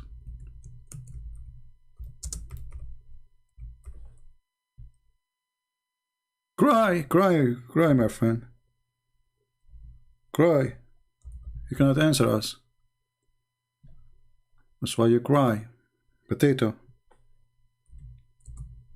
Just to show you the chapter he is quoting to us from. This is a God talking. Look at this chapter. This way he is quoting for us. Say, O Muhammad. Look here, by the way, all what the verse says, قُلْ يَا أَيُّهَا الْكَافِرُونَ. The translation of making all of this is this sentence. What happened? All of this in English is to translate 3 words. They are literally 3 words. So all of this to translate 3 words. That's deep. We changed the stupid translation. This is Hilali and Khan. Let us go to Yusuf Ali. Other donkey. Look what happened. Man, I think the Clorox ate it. Don't use the Clorox with the Quran. The goat ate it. Okay. Oh, you kuffar. Okay. Reject faith translation. Kuffar reject faith. No, kuffar is not reject faith. Kuffar is the one who hide the truth. And then, or oppose it. I worship not what you worship. Like, what the heck? And then, no, you will worship what I worship. What? And then I will not worship what you which will worship and what you worship. Like, what? And then, no, I will worship what you worship. Like, what the heck? And then, you have your religion, I have mine. What a donkey. And guess what happened? All, Muhammad, he just said, nor you will worship what I worship. Do you know that all of them later became Muslims? Do you know that the one Muhammad was talking to, the tribes of Al-Quraysh, they became all of them Muslims later? He just told them, none of you will worship my God. So the verse you are quoting for me, proving that Muhammad is a certified idiot.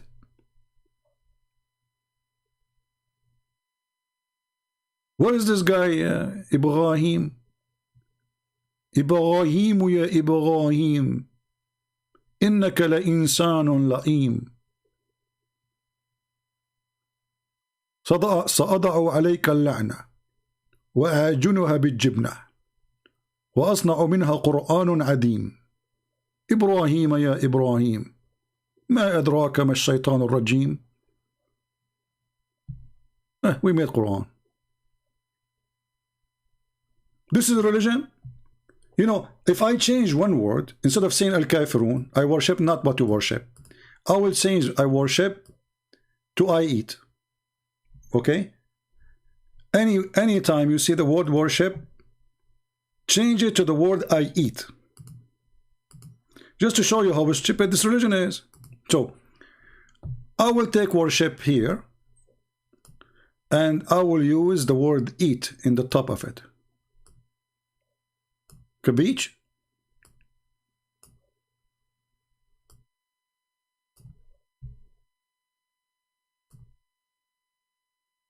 Here we go. Now we have a new Quran. Let us type the word eat.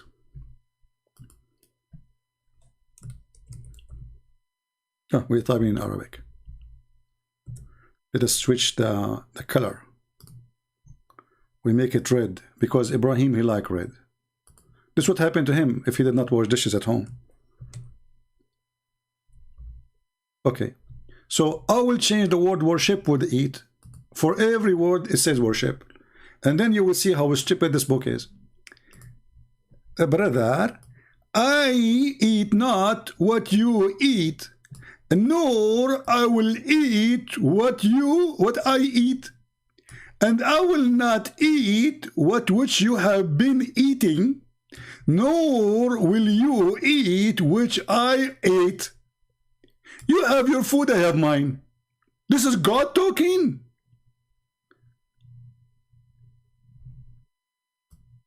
This is God. You know what? This is heavy. This is literally written by someone is supreme genius. I mean, take a lot of time.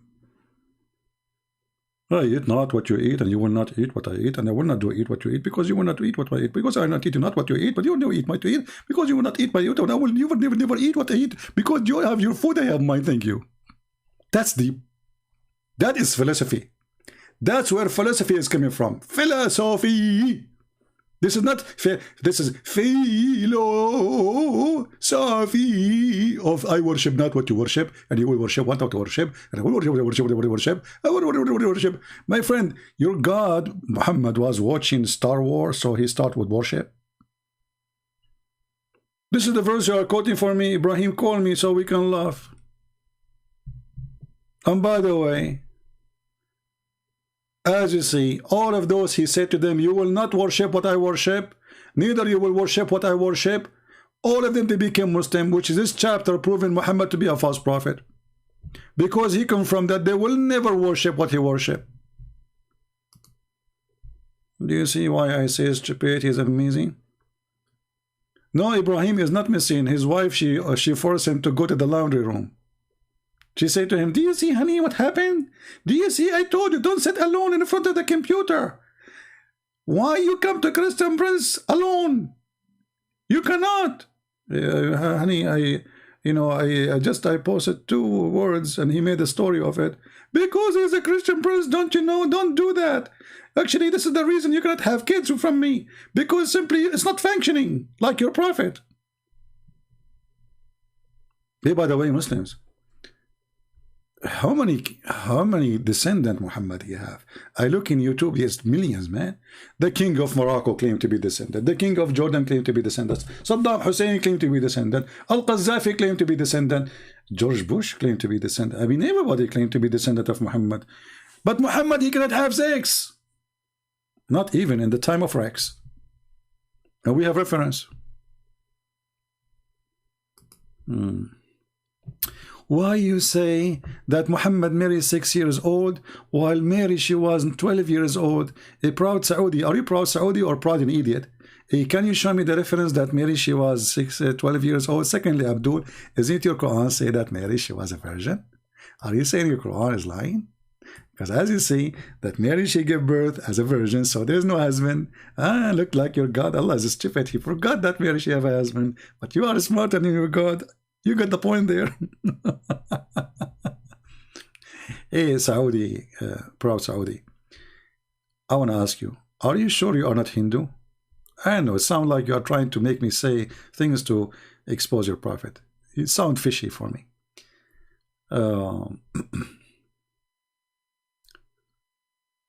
Do we have any Abdul?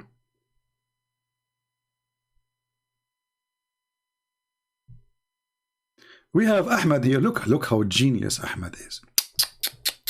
Look, guys, the Muslims here in the chat, they are the one who can get you busted. Look at this. This is a thinker. Not thinker, the one you use for fishing. Thinker. You know, he think. When Muhammad and he think, there's something horrible will happen. So you think all your sins are justified because Jesus died? How stupid. Abdul, we don't believe in that. Who is the donkey he said that to you? It is you Muslims who believe if you touch the black stone, your sin is justified. It's you who believe in that. Let us go to the black stone touching. Hey, Abdul, Ahmad, when the last time you touched the black stone? Be honest with me. And where you touch her, huh? Ahmad, where you touch the black stone? Because the black stone, as I know, it looked like a vagina. And I challenge you to call me to explain to me why it looked like a vagina. Hey, it's just a question. Explain. And now, if we go in the hadith, we will find your prophet saying, if you touch her, don't take me wrong, I'm talking about the black stone, it erases your sin. That's deep. It justifies your sin. Brother, who is the one believing justifying sin? If you touch the black stone, it justifies your sin. That's so deep.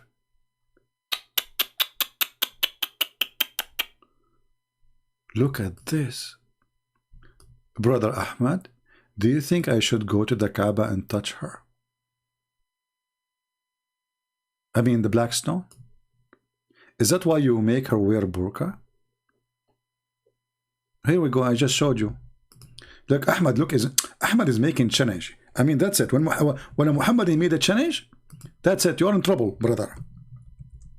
Ahmed, do you like to call me and you can read for us, Ahmed? Go ahead. Go ahead.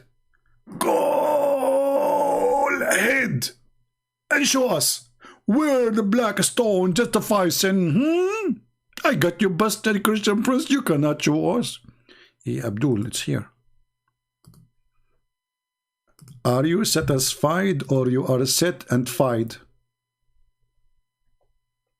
Read it. You touch the black stone, it justifies your sin. Your sin is whipped. That's deep. So Ahmad, me and you, brother, we are going to go to the Kaaba tomorrow. And we are going to touch her. You touch her first, and I touch her second. Or you know what? I will touch her first. Because what if the eraser is not working if you touch her after me? I want to be sure my sin is erased first. Are you there? Who want to go with me and touch her first? I mean the black stone, which is in the shape of a vagina, alhamdulillah. Ahmed, is that your prophet saying so? Now they will say to you, this hadith is da'if. It's not da'if. And even da'if is accepted, by the way. There's two corners in the Kaaba. If you touch them, brother, it erases your sin. Not even justify it. Erase them. It's gone. It's like a shampoo. Do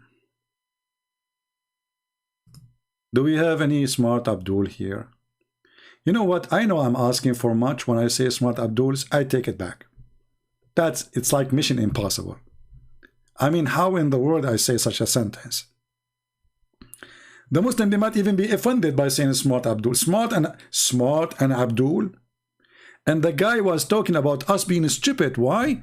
Because he said that if Jesus died for me, justify my sin. Nowhere in Christianity it says that. You are a liar. This is new religion.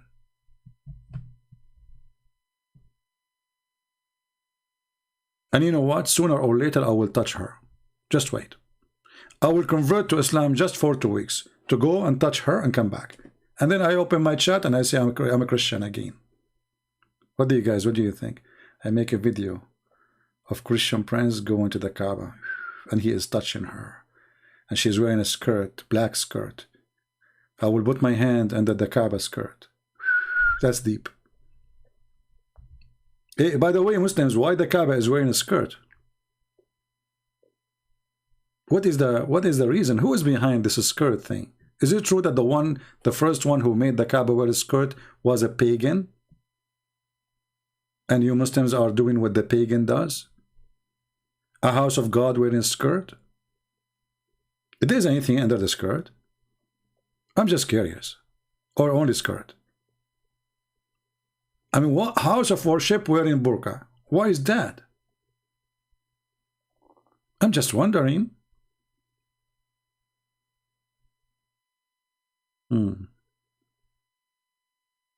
Look at them. And now after I hang up, they will say to you, this guy cannot refute this guy, and he cannot refute that guy, but none of your guys dare to call me. And the one who called me will leave Islam. Here we go. Ask Mr. Muhammad, who used to be duct tape. He is not duct tape no more. Okay, we have a Muslim maybe trying to call. Let us see.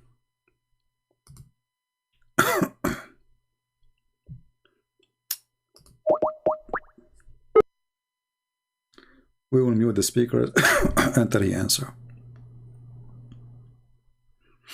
So we will not bother you with the sound. Answer, Abdul, answer.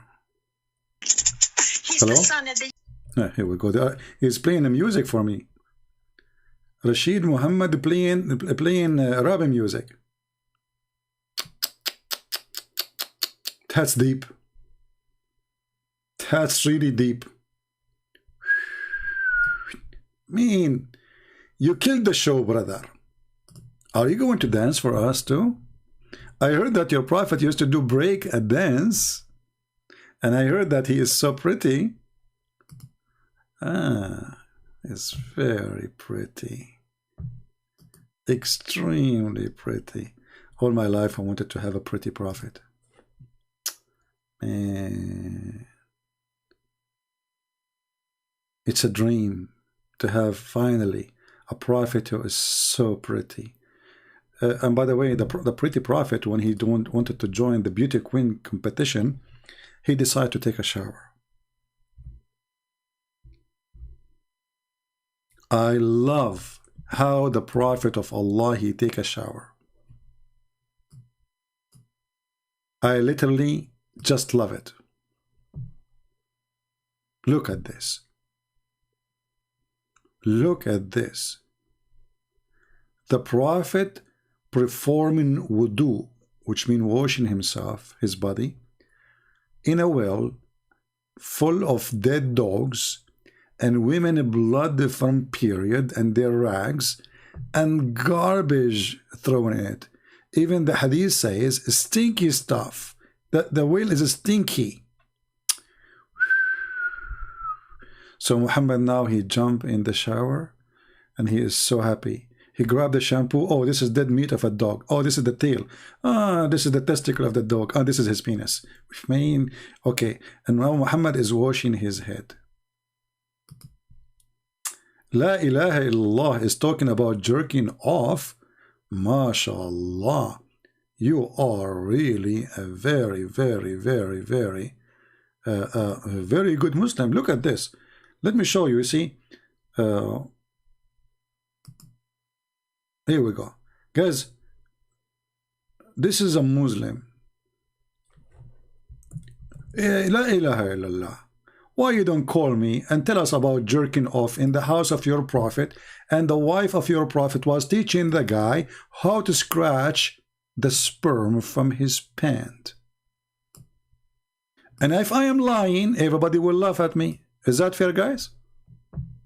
Is it true that there's a guy in the house of your prophet was jerking off literally, and then he have a sperm in his pant, and the wife of the prophet was teaching him how to scrub it using his nails. She said, this is how I do it with the prophet.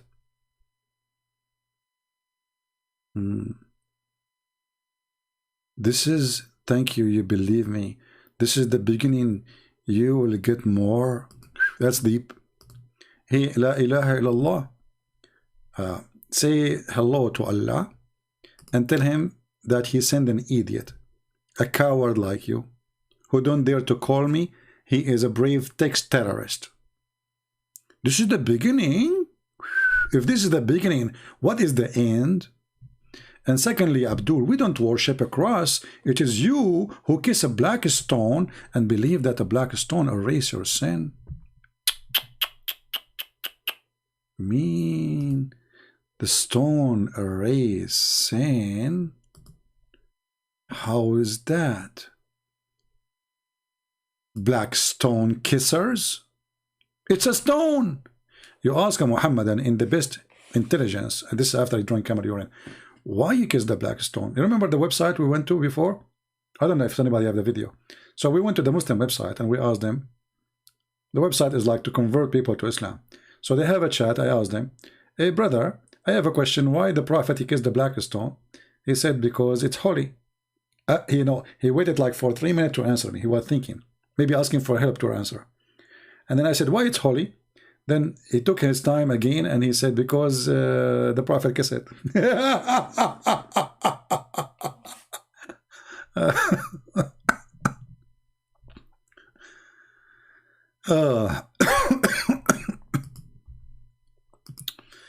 Why the black stone is holy, Muslims?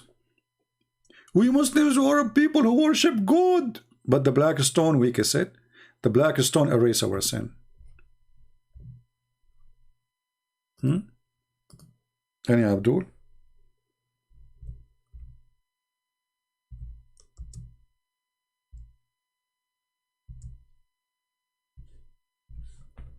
Any Muhammadan?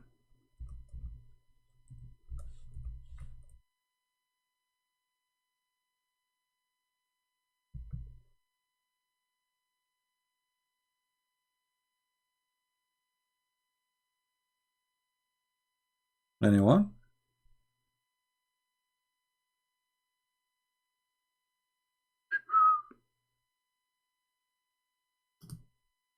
How brave Muhammadan are.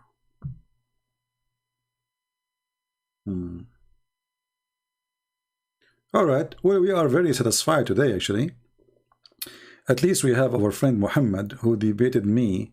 I don't want to call it a debate. It was a duct tape, as usual, actually. We don't debate Muslims. Muslims never debate. Muslims try to give excuse for the stupidity of their prophet. But as you see, we are happy for Muhammad. I think I hung up on him at that time, right? When I spoke to him, because I cannot take it no more. I said, okay, bye-bye. This is what I remember. You can correct me if I'm wrong. But today I'm happy that Muhammad, he left Islam and he is out of this garbage.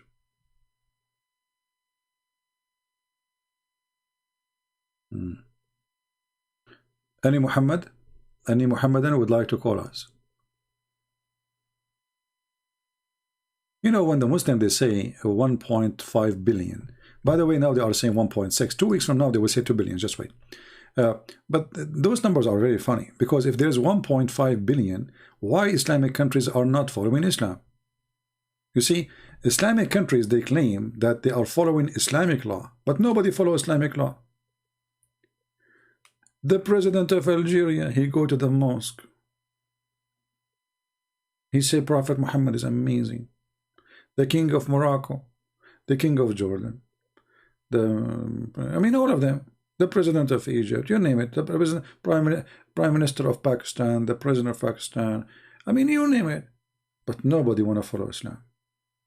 Music is haram. Everybody listen to music. Movies is haram. Everybody watch movies, and not only movies, they watch special movies. You know what I'm talking about. Nobody want to follow Islam, because Islam, if you know, Islam, if it's not, Islam is not just a religion you believe. Islam is a government. So when the Muslim refuse to have an Islamic government, that means they are refusing to have Islam. As simple as that. So they have, right now we have 0 Islamic state. The only Islamic state was exists is the state of ISIS. This is what it's called, Islamic State. And the Muslim themselves, they fought it because everybody hates Islam.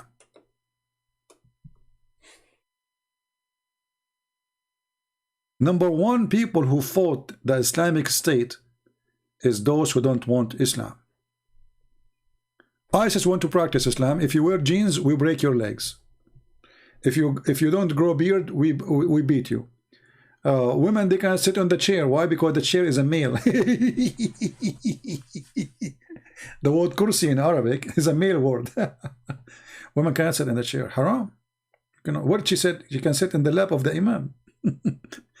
The Muslim women, she cannot sit in the chair, but she can sit in the lap of ISIS member. If you are a Christian, your Christmas in 5 days, why you hate for others? My friend, who said I hate? Here we go, our friend here, Muhammad, he called us just 2 weeks ago, and now he left Islam, and soon I hope he will become a Christian. So if we hate Muslims, then we will not say love them, and we will not stay here to help you after all what you do to us. I don't hate Muslims, I will never hate them. If I say that you are stupid, I don't hate you. You said something stupid, you are stupid, what I can do. But doesn't mean I hate you. I feel sorry for you. And as long as you are talking about hate, Mr. Ibrahim, this is your stupid Quran saying that Allah, He spread hatred in our heart until the day of judgment. So if you are against hate, you should be against the Quran. And you should blame the Quran because your stupid Quran is the one who is the vendor of hate. Here we go. This is the stupid Quran of Muhammad. Chapter 5, verse number 14 says, those who call themselves Christians, we took a covenant from them, forgot good part of it. So what we do? So we string them with enmity and hatred. So here we go. I have 5 days for Christmas, as you said, and Allah is to provide me with hatred, brother. Brother. Maoizi saying Christmas is pagan. My friend, everything is pagan these days, including you. Look at you, you have a picture. Isn't it haram in Islam to have a picture? You are a pagan. They are so deep, but they cannot answer anything about the religion. Christmas is pagan. Why it's pagan? You see, do you know what? Do you know even those people knows what pagan mean? Pagan, if you are worshipping something, is not alive. This is paganism. So, do we worship trees? No. Do we worship Santa Claus? No. So how a Christmas is pagan when this is the day of a Christ? Potato. Genius. Don't get married. Your wife, she will run away with the turtle. I say the turtle because she is, I mean, you trust the turtle to be at home, right? Trust me. If you are the husband, the turtle is good for her. She will live with the turtle. She will ride the turtle and she will never ride you. Take my word for granted. Just count to 10. Let us hear a prayer, CP. I honestly have no hate. Ibrahim, are you saying you are better than your God? Guys, be my witness. Mr. Ibrahim, he's a good person. He's not like Allah. Be my witness. Ibrahim, honestly, he have no hate. Allah is full of hate, and he is the hate vendor, Ibrahim. So what we will do now, Ibrahim? I need your help. How we can fight the hate of Allah in the Quran. Chapter 5, verse 14 in front of you. What kind of God he want hatred to be spread between the Christians? According to the Quran, we are the victims of your God hatred. He is the one who made us people of hate. Do you have anything to say? Do you like to call me Mr. Ibrahim? We can start. We can have a new start, me and you. You sound like an intelligent man. I like intelligent people. By the way, I was #1 in my classroom. I'm telling you, in mathematics, geography, everything. But I did not tell you that I was the only student, you know, by the way. Yeah. But this reminds me of the Quran. where Allah, he says he is the best of the creators, sorry. But supposedly he was the only one in the classroom. I mean, he is the only creator, isn't he? How he is the only creator and he says, I am the best of the creators? Is that a fraud? Allah gets certification, he is the best of the creators in a school. There's no student in it except him. That's deep.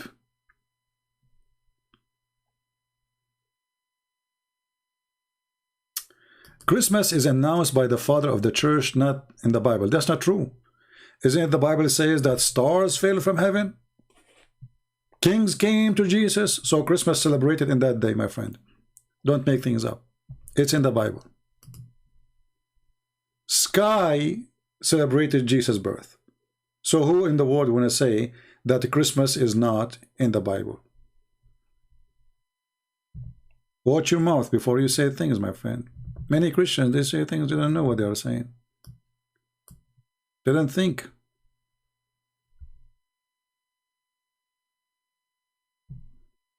So do we have any Abdul? Actually, yeah, I was the best to Karina. She is, you know, by the way, Karina, she was the principal of the school. I'm telling you, she was there. And she can witness for that day. You know, I was the best in the classroom. All right? And not only that, actually. I don't talk about myself. You see, the Muslim, they talk about Muhammad, how handsome he is, you know. I've been offered a job like me and Prophet Muhammad in the same day. In the same day. Both of us, they offer us a job to do striptease and blind club. Like there's women blind, they are blind. So we received the same day invitation to work in the striptease club. Me and Prophet Muhammad. Me, I was so shy. Prophet Muhammad, he accepted. And right now he's busy. Unbelievable. So good to be true. It is true, brother. Allah is the best of the creators. That's deep. Hey, Muslims, was he the best of the creators? Was he, or this is stupid? Was he?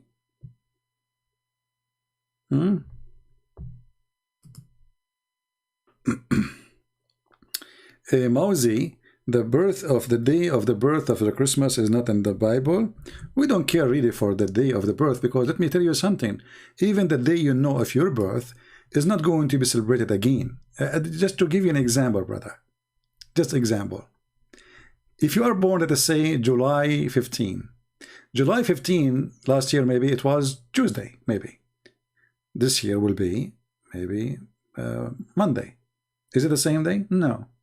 Because simply there's no perfect calendar. So you are silly. Secondly, as long you are a person who cares very much for the date, how in the world you Muslims celebrate the birthday of Muhammad sometime in August, sometime in July, sometime in December, sometime in March, sometime in May, sometime in...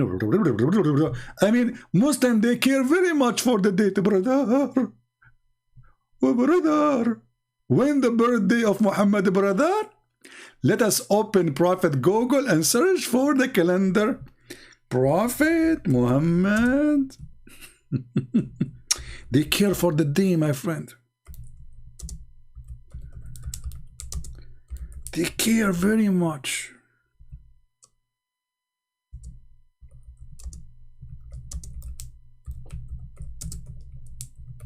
Let us look. Let us take a look, brother.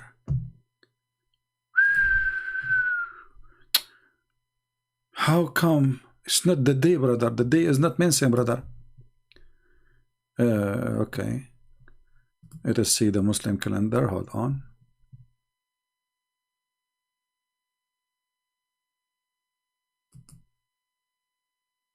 Okay. Okay, this website here shows us only few years. Guys, the birthday of Muhammad, according to the Muslim website, is the following. In this year, it was in October 19.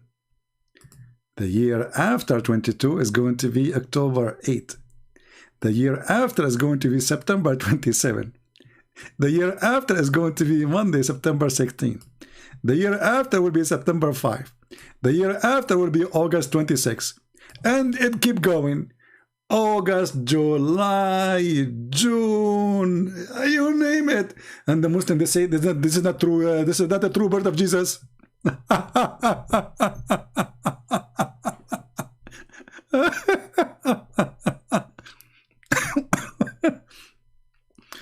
Do you see why they don't dare to debate me?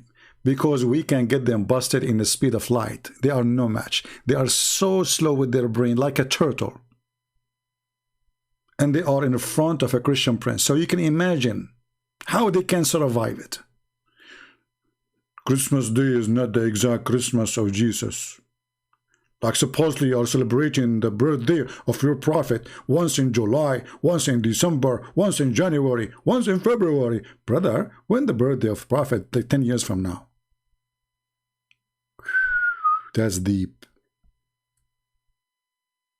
Hey prophet, last time we celebrate your birthday, it was so cold in December, and today it's July. How you move your birthday 6 months, you know? Because I'm Prophet Muhammad, I'm very flexible. Unbelievable. I love the Chinese when they say they lived as a donkey, never come back as a horse. I mean, it was a statement for truth. You cannot make a donkey a horse. That's impossible. Right? I mean, can't you come with something better? But anyway, let us talk about something smart. You know? Let us talk about something smart. I want to teach you something smart before I go. Because, you know, the smart is Muhammad. Look at this. Look at this. This is when Allah was looking at his creation. He is the best of the creators. We made the nutfa, the sperm, the semen, into a dead blood. Brother, Allah, first he made the semen. This is semen. This is semen. Oh, hold on. We have to make the semen in different color. It doesn't work this way, CT. Okay. So this is, brother, we can't make it white because the background is white. I mean, so this is semen, a drop of semen, a drop of semen, and then Allah will make the drop of semen to a drop of a blood, and it's dead blood. That's deep. That's deep, brother. Look at this genius. God's how, man. That's, I never saw such a thing. Man, this is so good. This is so good. I wanna, you know what? I'm going to change my career. I wanted to work as an engineer because I'm very good in engineering. The reason I say I am very good in engineering, I am the one who did engine a year ago, you know. So I was good in engineering. So, you know, I decided to do now study engineering of biology. Let us do biology together. So according to the biology of a Prophet Muhammad, God, the sperm became a dead blood. That's deep. Look, hold on. This is not dead blood. This is red. Dead blood should be a little bit brown. Okay, now we will make it dead blood. Hold on. We will fix it. What the heck is that? Hold on. Dead blood, dead blood. Yeah. Okay, now dead blood. Yeah. So Allah, He will make the semen into dead blood. You know what? I know it. All of us we used to be dead blood one day. Just face it. I mean, this one doesn't look like a dead blood, look like a poop. But anyway, just you get the point, right? You know, I mean, sometimes my skills is not with me. Excuse me. Do we have any Muslim can tell us how in the world the biology of your God work? This is God talking, and then, brother, the dead blood become a clot. That's deep. Look at the transformation. This is God book. This is God book, brother. This is knowledge, brother. It's like light. It's like light. Who can deny this knowledge?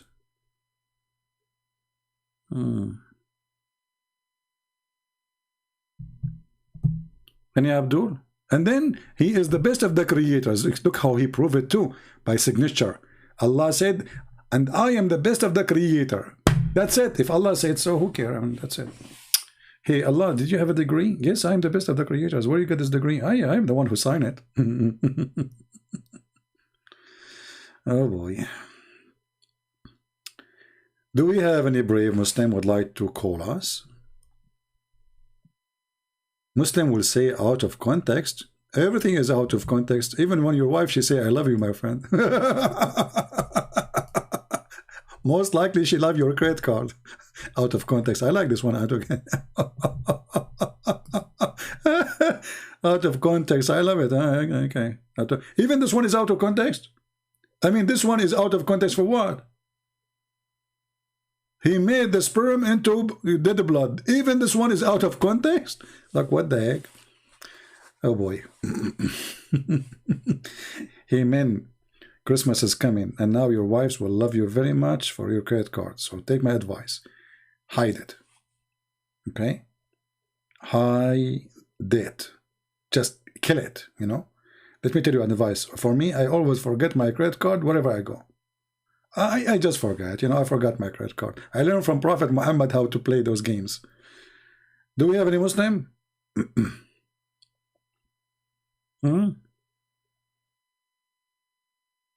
Hey guys, what are you buying for your wives for the holiday?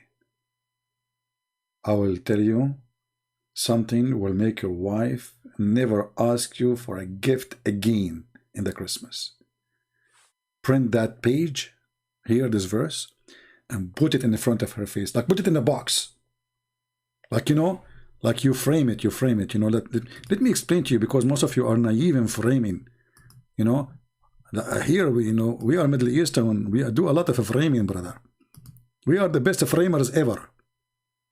Okay, so, brother, you take this.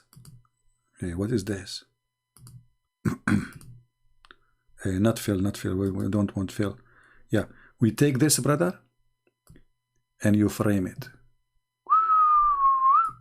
Brother, your wife, and you say to her, this is my Christmas gift. I promised Allah to give you this gift for the rest of my life. Trust me, she will never ask you for a gift again. Take my advice for granted. Look at this. Don't forget to frame it, okay? And try to frame it more than once. Like, don't be cheap with the ink, because it's one-time deal, you know. Frame it. Like, look at this, and bring it to her. Says, look how beautiful this is. Look how it is, you know. And then every Christmas you give her this verse. I'm afraid if you listen to my advice, you will get divorced, by the way. Disclaimer. Oh, hold on. Did I say disclaimer? Do you know that Allah, He made a disclaimer in the Quran? Look at this. Look, let me show you. And as long as we're talking about divorce, why remember disclaimer now? Allah, He sent two angels. One, his name is Harut, and the other one, his name is Marut. What? Yes, brother, yes. Harut wa Marut wa ma adraka ma Harut. And those two angels, they open a school for Harry Potter. However, brother, this school is to teach magic. But guess what? Before they teach you magic, you have to sign a disclaimer. Yes, brother. And they will teach you how to make a wife and husband fight. Then after you sign the disclaimer, they will teach you.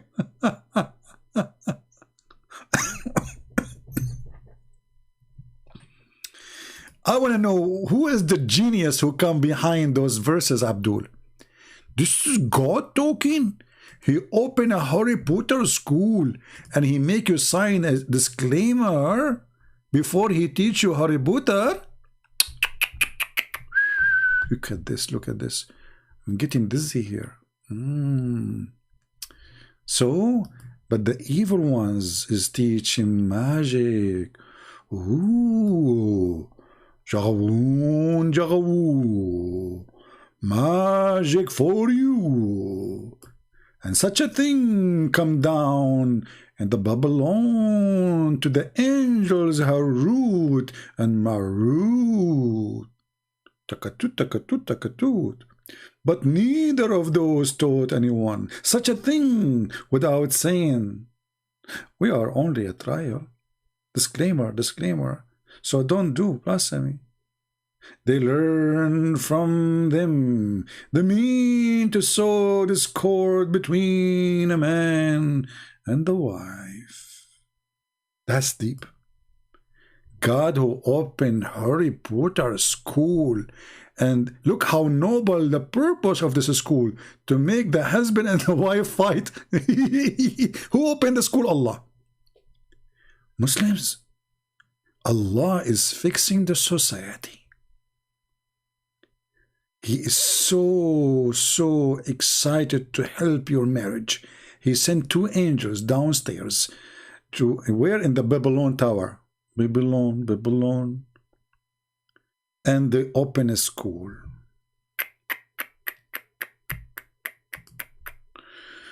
Can you show us, please, the verse where it says a man are able to be bright? There's no verse. This is a hadith. Muhammad, he said, إذا اشتهى المسلم الولد في الجنة. This is deep. If Abdul, he wished to have a baby in heaven, he will carry it and he will deliver it in within an hour.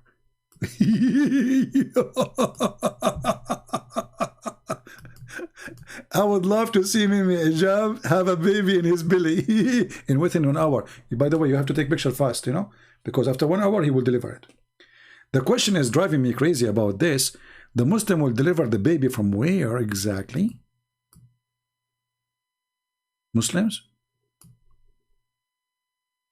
Where? I mean, the baby will come from where? Like, what the heck?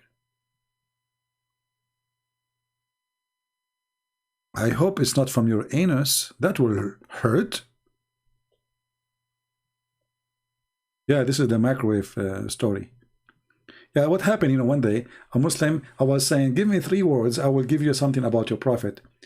You know, because this is why the Muslim was scared to talk to me, because anything they say, I will get them busted. So the guy, he come with something impossible. He said microwave. Okay, give me something about microwave. And he thought, if I say microwave, I mean, how in the world I can find such a thing for microwave? There's no way. There's no microwave in time of Muhammad. So I get him this one.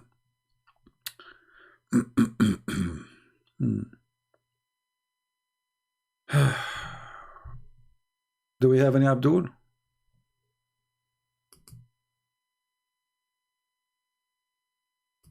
Do we have any Muslim who would like to call us? You are welcome. You call me names, it's okay. You know, I forgive you. Honestly, I have no hate for Muslims. We love them. We would like to help them. But Islam is a scam, as you say. What is this? What is this? The God of tits. Brothers and sisters. Oh, sorry, forget about sisters. If you believe in Allah, Allah will give you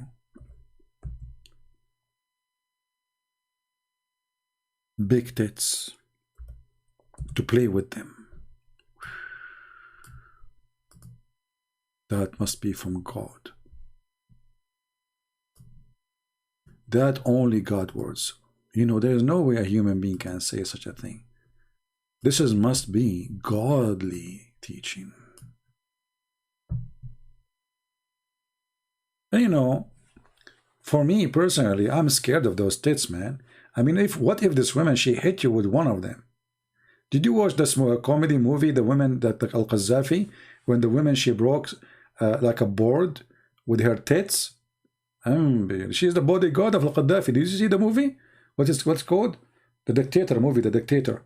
The bodyguard of Al-Qaddafi, she have big tits. She hold her tit and she hit the board and she broke it. So imagine how big those are. Way bigger, you know, those are really big. So, and she hit you with them. I mean, that's it, bye-bye. You made this woman angry, they will hit you with their tits, because this is the only weapon they have. And this is not a concealed weapon, by the way. I mean, you cannot conceal it. Sorry. Unbelievable. All my life, I'm dreaming to have a true God who promised me true, you know, things true, like you can hold in your hands. Yeah, I mean, big, but those even hands cannot fit with them. You know, they are so big, you know. I mean, am I talking to myself? I did sound like it, you know. Yeah, I'm Prophet Muhammad. Oh, Jibreel is talking to me. Hold on. Jibreel. You know, by the way, the hadith says that the Muslim woman in heaven, her ass will be 1 mile. And that will bring the question, how big her tits will be. And the Muslim, they will say, what kind of language you are talking about? Just your prophet said, here we go. This is my language. This is your prophet language. What kind of God he promised me boobs? What kind of a prophet he says your wife in heaven will be 1 mile, her ass? And by the way, why 1 mile? Why? What about 1.5 miles? Or 1 mile and something, you know? I mean, all of them, they have exactly the same size. All of them, they will have 1 mile. How boring. All of them.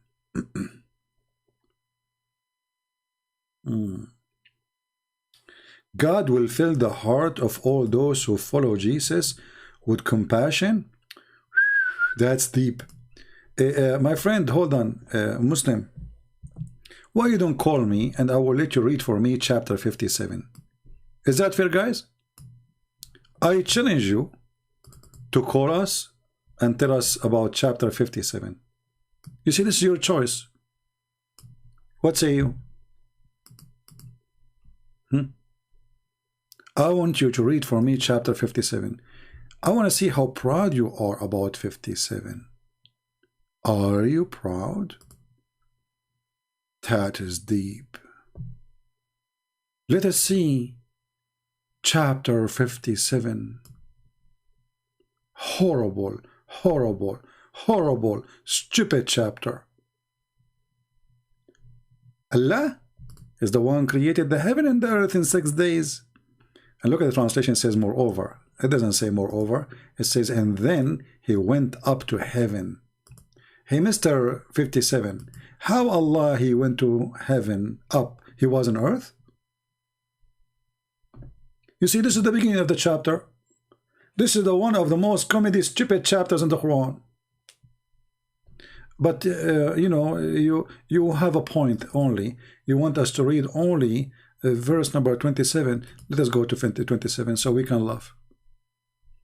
Are you sure you wanted 27? You will not. You will regret it. Let us read.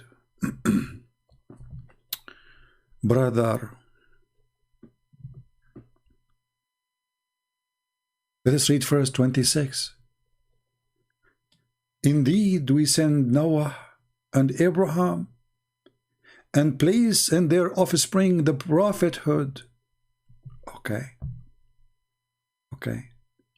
And then after them, we send our messengers and we send Isa. Hey, Abdul, who is Isa? You said in your chat, Jesus. There's nowhere in the Quran the word Jesus is mentioned. Not the Hebrew name, not the Arabic name. We do not know who is Isa. Who is Isa? I challenge any Muslim to tell me where this name is coming from. I don't know. Secondly, the son of Maryam, and we gave him the Injil. Hoka Abdul. Allah, he gave Isa the Injil, but Injil is a Greek word.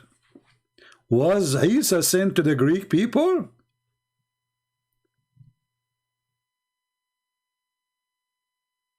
Any Abdul? Was Isa sent to the Greek people?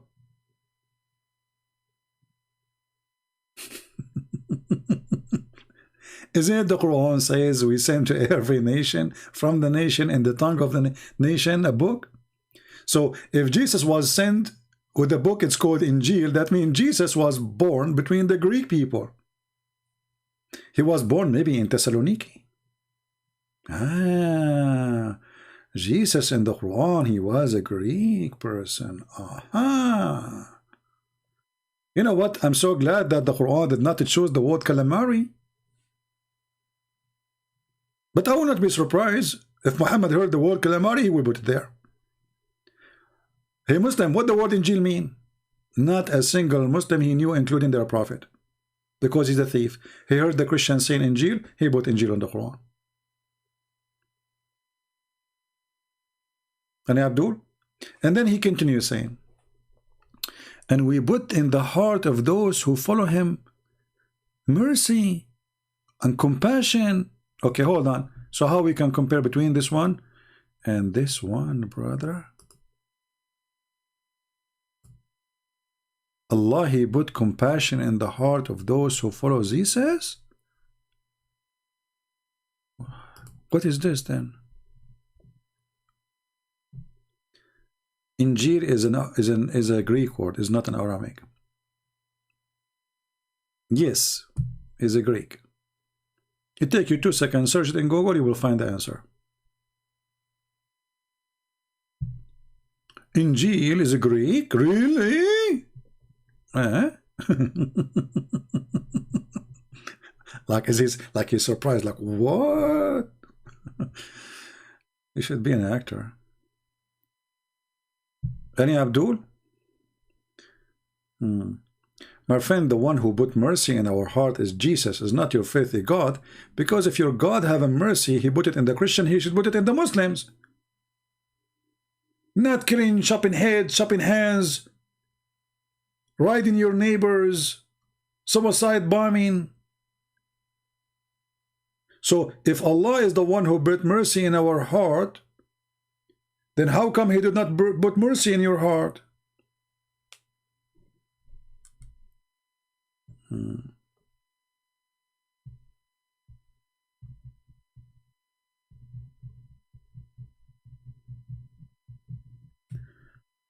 Okay, Mr. Ashok, you are welcome, my friend. Good to have you. Do we have any Abdul would like to dare to call me?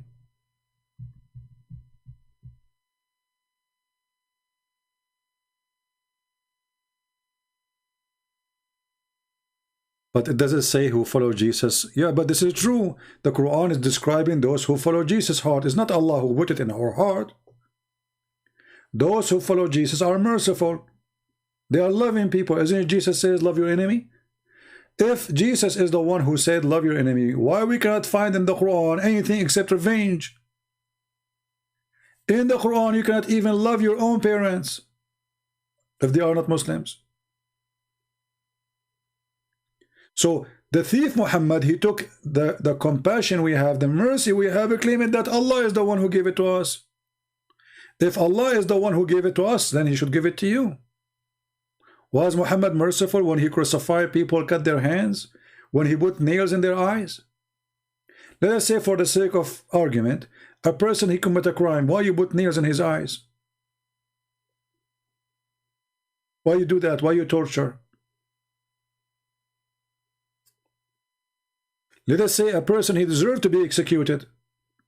Why you torture? Where is the mercy? And this is in your stupid Quran.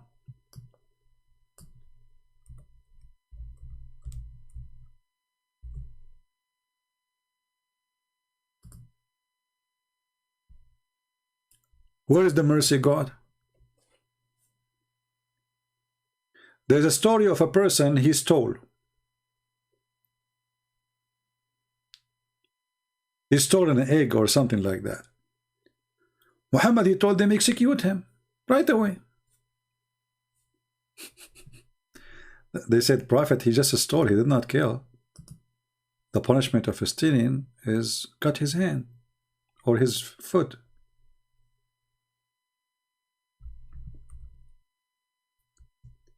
He said, okay, cut his hand. So they cut his right hand. The guy, they brought him again second time.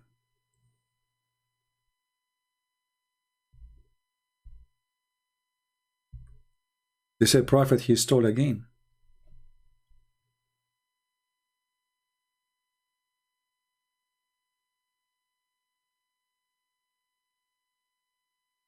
He said, okay, cut his hand, cut his foot this time, the opposite direction as the Quran saying. So now they cut his right hand and his left foot. The guy he stole for the third time. Don't ask how, this is what they say. They brought him again. So now they cut his left hand. So now he have 2 hands is gone and 1 foot is gone. He stole for the first time. Muslims, how somebody have no hands, he can steal?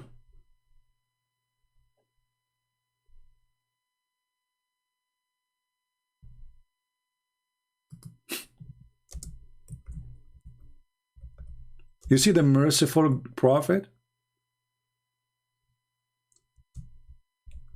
He keep cutting hands of the person until he have no hands and no feet.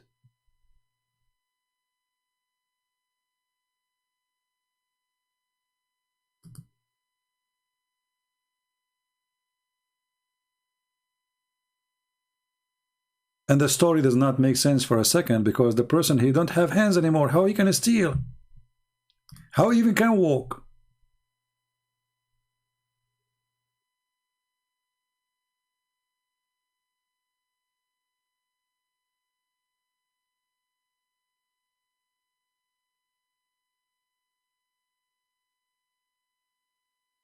When we say Islam is just a stupid religion, we mean it.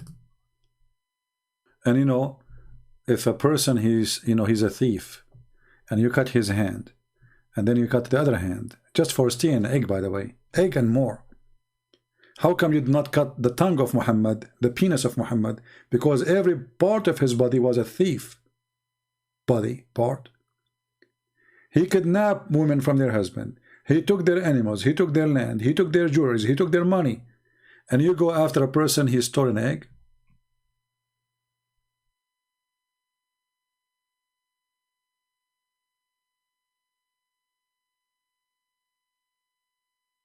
Where is hate in the Quran? Show me. What this guy talking about? So we just showed you, my friend Ibrahim. You were drunk or what? I showed you many times. Here we go. Here we go. Where is hate in the Quran? Show me. Where is hate in the Quran? Show me. Show me. This guy here for the last hour, and until now I did not show him. Show me, show me. Can you show me? Where the hate in the Quran? Show me.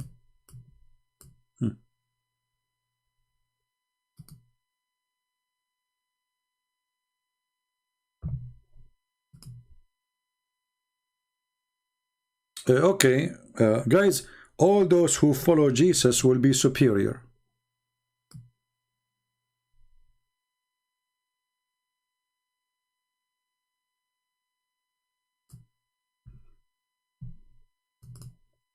Did you see a Muslim what your friend he said?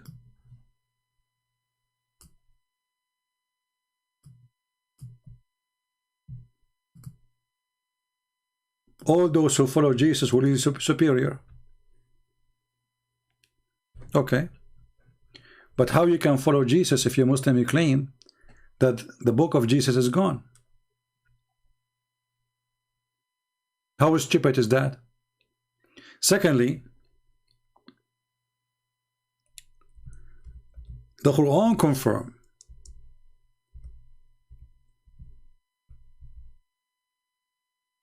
that those who follow Jesus, they will be victorious until the day of judgment. That means Islam does not exist. Because according to you, there's not a single Christian right now. He's following Jesus.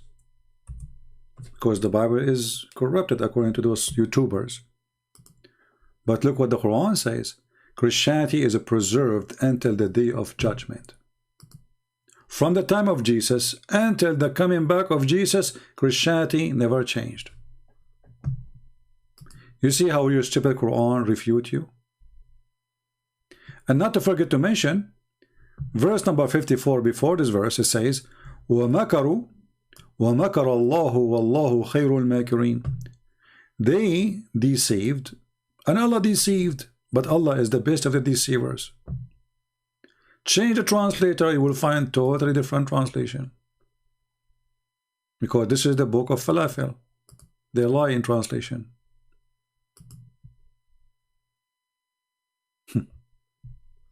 So you see, the one who followed Jesus from the time of Jesus to the end of the time, they will be victorious. So how Christianity will be corrupted? Do you guys what this verse is saying? You see? This verse saying clearly that the Christianity cannot be changed, and it is preserved from the time of Jesus until the day of judgment. Because how those who follow Jesus from now until the time of judgment, they will be victorious. That means those Christians, there's a Christians in every time who follow only Jesus, not Muhammad.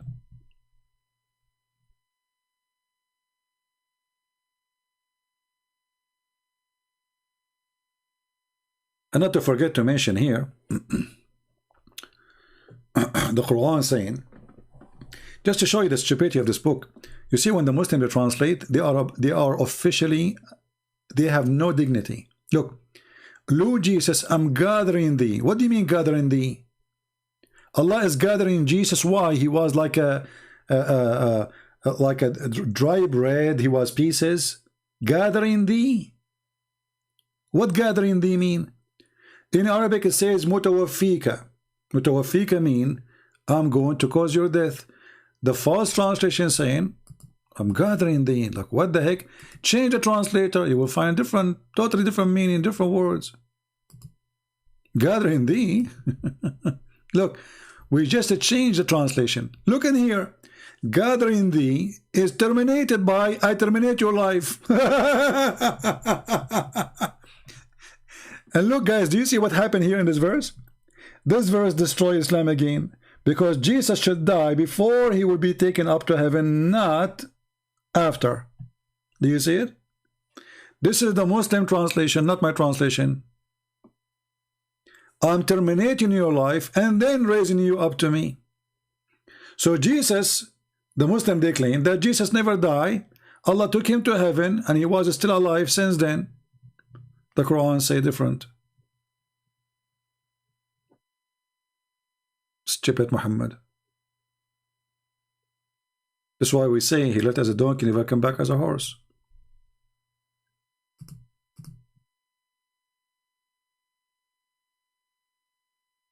Any Abdul?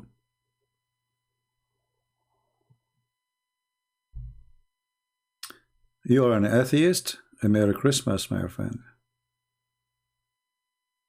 I'm always very friendly to atheists. By the way, once I debated an atheist, I lost a debate. I don't know if I told you that. You know, he tricked me actually. He said to me, Christian Prince, we're debating about that the origin of a human being is a monkey, you know. And by the way, you know, Middle East, we're very hairy, you know. I mean, they got a point there. Like once they kicked me out from the swimming pool because they thought I'm wearing a coat or something. They don't know that this is our hair. Hello. Anyway, so the atheist, he tricked me. And he said to me, Christian Prince, he want to prove to me that we are monkeys. So he said, Christian Prince, do you like banana? You know, I was not thinking about it. You know, I said, yeah. I said, see, I get you busted. Now we prove that the origin of a human being is a monkey. So I like atheists, or to be honest with you. Welcome, my atheist friend. Merry Christmas. But don't ask me the same question about banana, please. It brings a bad memory about this atheist who won the debate by asking me, do you like banana? I will never say again live on air, I like banana.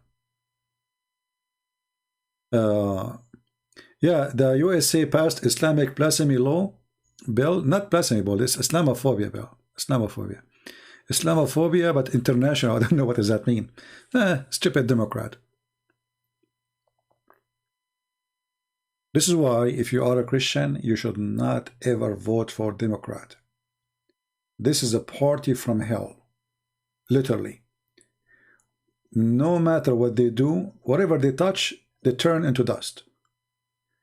Any of you doing shopping for food these days?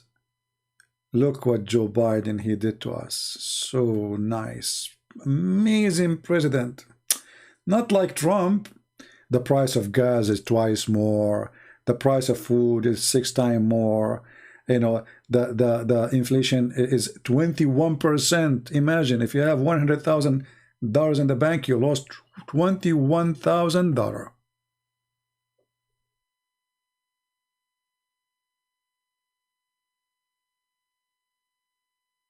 A Christian who votes for Democrat, he is no Christian. I say that to you loud and clear. Because you are voting for a party which is killing babies. Voting for party is Antichrist with no question.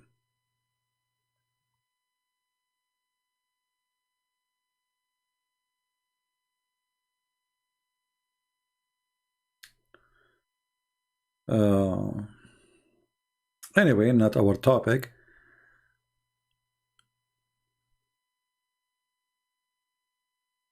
Yeah, you can't be a Christian and you vote for Democrat. You know, if you claim to be a Christian and you vote Democrat, you are lying to yourself.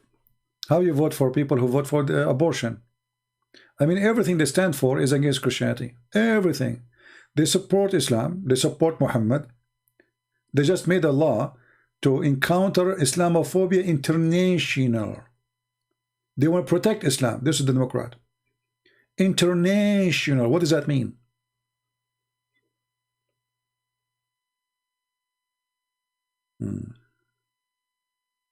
No, actually, I lost the debate many times, you know. Like once, I was debating myself. That was very hard. And then, like I said to myself, like I asked myself a very hard question, you know. And the question was, who is the father of Muhammad? You know. So I felt like there's birds around my head, you know, first, like. And after like birds, they went like 27 hours, you know, because at that time, the day was 27 hours, not like now. Now, you know, after tax, you know, to 24. Thanks to Biden. So anyway, the bird, they were going around my head and like I got dizzy and I faint, you know. So I lost, like I could not answer the question, who is the father of Muhammad? Because he was born 4 years after his father's death. I want any Muslim to tell me until now, I'm trying to find out how in the world this guy was born 4 years after his father's death. That's a miracle. You know. That's why the Muslims, if you go to their website, they will say, it will say to you that a woman, she can carry a child for unlimited time. Now, depending on the sect, you know. But they start with 2 years, and then 3 years, 4 years, 5 years, 6 years. Look at this. You know, you don't speak Arabic, so I'm going to use Google Translation. This is an official Islamic website. This is not, you know, this is not a joke. This is official. So the question here, how long a woman she can be waiting for her child? Translate to English. How long she can stay like this? How long? Listen to the answer. Assalamu alaikum, alhamdulillah, bismillah, alhamdulillah. Okay, now it says here, the maximum period of pregnancy was 1 year, which is a view of Muhammad ibn Hakam, but this one is no one. 2 years in the Hanafi, those are the sect, Islamic sect. 2 years for the Hanafi. 3 years of Abu Layth ibn Sa'd, but this one is no one, no problem. We focus on the sect. Hanafi is a big sect. The Muslim sect is 4. This is one of them. Then Hanbali, Shafi'i and Hanbali, and the most popular view, they believe that it can be up to 4 years. And then the list continue. And according to Imam Malik, it can be 5 years. Man. And then according to Al-Zuhri and Malik, 6 years. We are getting deep now. And then according to the authority of etc., etc., it is 7 years. And according to the rest of the scholars, there's no limit.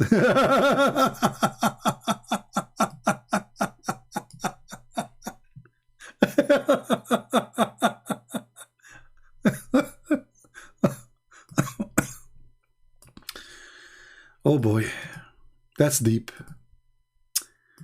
Did you see one Muslim making a video about this page saying, you're a liar? It doesn't say that, CP. They don't. This is their religion. And here we go. This is the link. I don't know if it's go through. Does it go through? Was I able to post the link?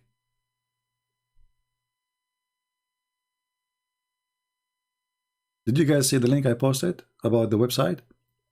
I don't know if you saw it. Because sometimes YouTube don't let it go if it's too long. Yeah, imagine you divorced your wife 20 years ago and then she called you. She say, honey, come to the hospital and pay for the bill. I just gave birth to you and a child for you. Said, like, what? What did I divorced you 20 years ago? Said, honey, it's a Sharia law, brother. There's a woman, I think it was in Sudan when they were practicing the Sharia law in the time of the previous perverted president. So she gave birth a year and a half after her husband passed away. So people accuse her of fornication, and this is supposedly a punishment, punished with death punishment, or at least because now she is not married, to be whipped 100 times. The lawyer, he told the court, but don't you know that a woman, she can have a child even a few years after her husband passed away? So the court have to let her go.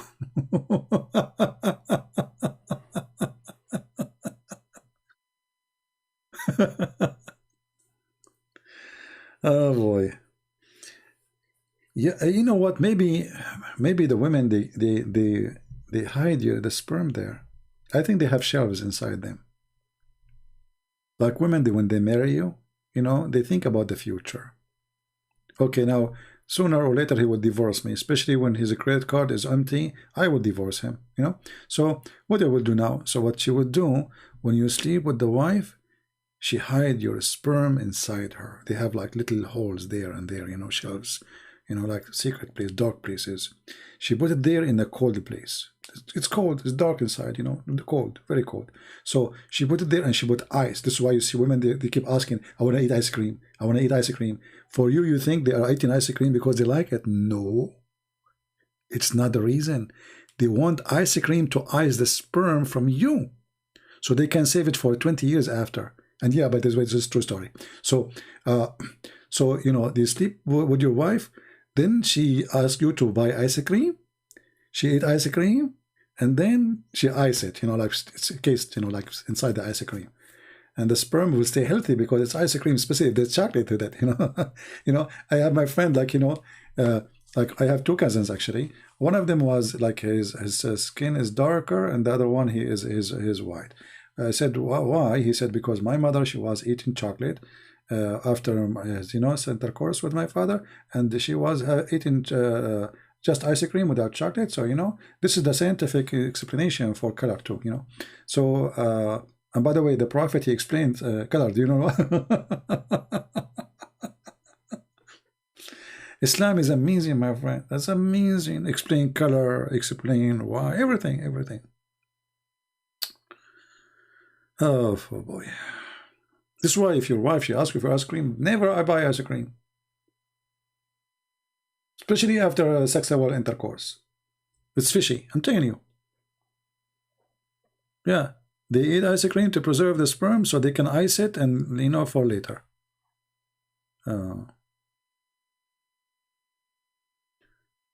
Do we have any Abdul?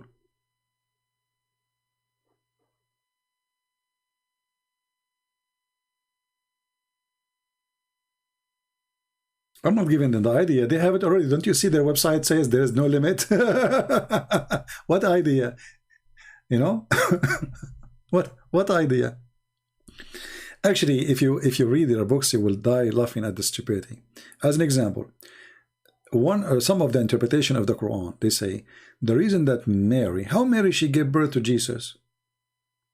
How Mary she gave birth to Jesus? They say that Allah, he put inside her when he created her, when the angel he was there, he put semen.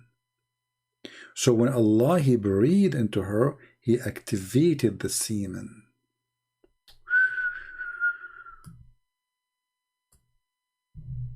That's deep.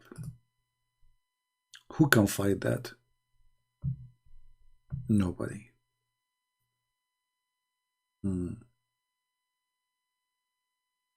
Do we have any Muslim would like to call me? Hey Christian, do you notice that they don't dare to call me? Do you notice?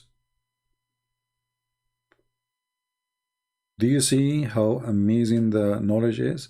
When you have knowledge, you smash this cult. They don't dare even to talk to you. And the one who dare, he will leave Islam.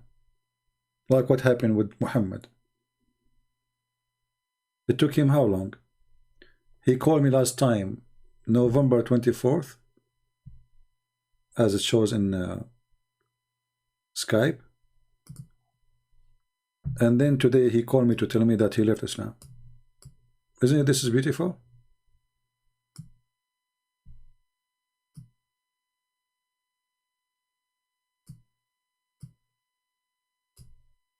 The one who called, he will leave it.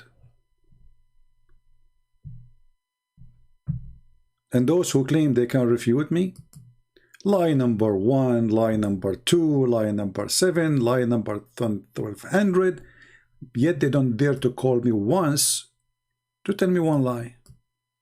Just one.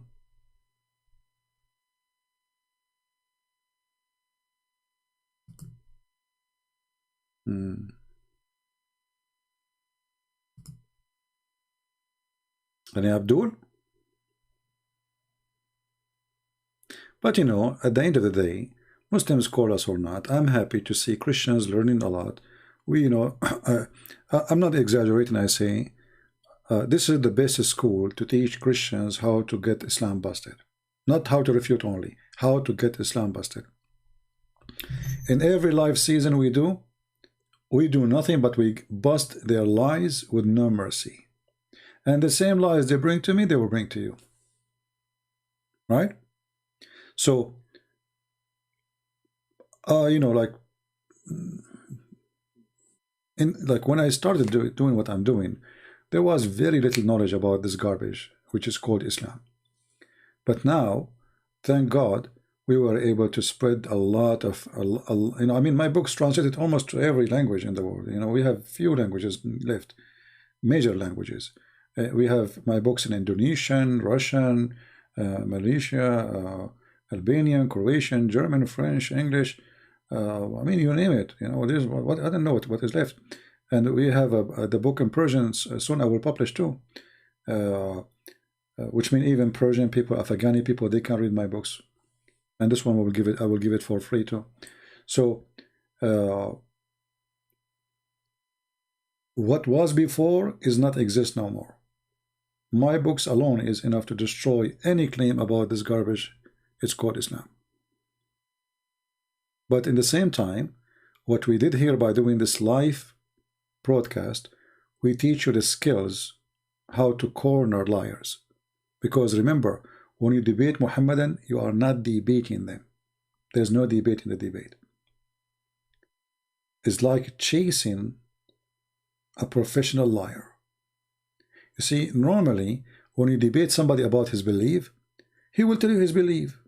That will be easy. I tell you my belief, you tell me your belief.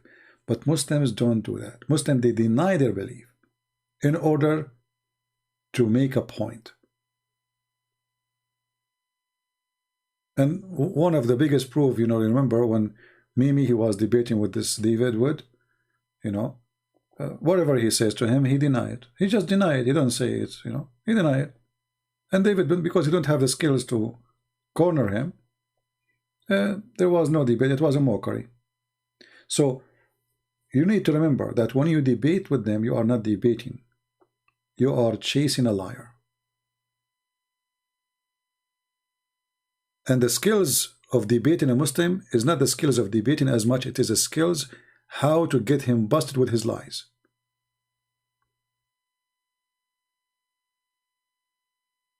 There's no debate. Debate can happen only between two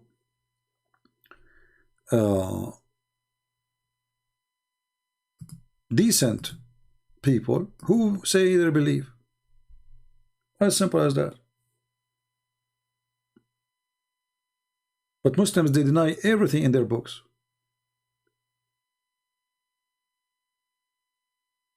When the Quran says the sun set in murky water, the Muslim says, no, it doesn't say that. This is how he saw it, but the Quran never say that. The Quran did not say it appeared to him. Can't Allah add the word it appeared to him? And you know what? How stupid it is to even to say that word. So in order to protect their cult, they have to lie. And today we have Christians from around the world. They are very well trained to refute this garbage, Muhammad. Now, for sure, not everybody have the skills of debating, because debate is not something just by having knowledge you can do it. You know, you have to be a very fast thinking person, and you have to have a very sharp memory and sharp. Let us say you have to connect the dots so fast, because the guy just talking to you, this is live, and we do not know even the topic. You see, this is why usually people, when they want to say a debate, what they do, they say we will debate about this topic and this topic only, right? So both of them, they go and print like 1,000 lines from the internet, put it in front of them in the computer, and this is a debate. This is not a debate. Debate is you don't know what you will tell me, and I do not know what you don't know what I will tell you. That is really a debate between people who have knowledge. People who ask for a topic in advance of a month. Anyone can go print from the internet 1,000 questions, 1,000 answer, and he go for such a debate, right? But a true debate is the one, call me, don't tell me the question. I mean, have you ever heard you go to an exam and the teacher, he tell you that the questions and the answers before you go? So this is what they do when they say, we are going to choose a topic. A true debate should not have a topic. The topic is Islam. That's it. It's not jihad, it's not, it's a topic is Islam. You don't know what you will say to me, I do not know what you will say to me. Right?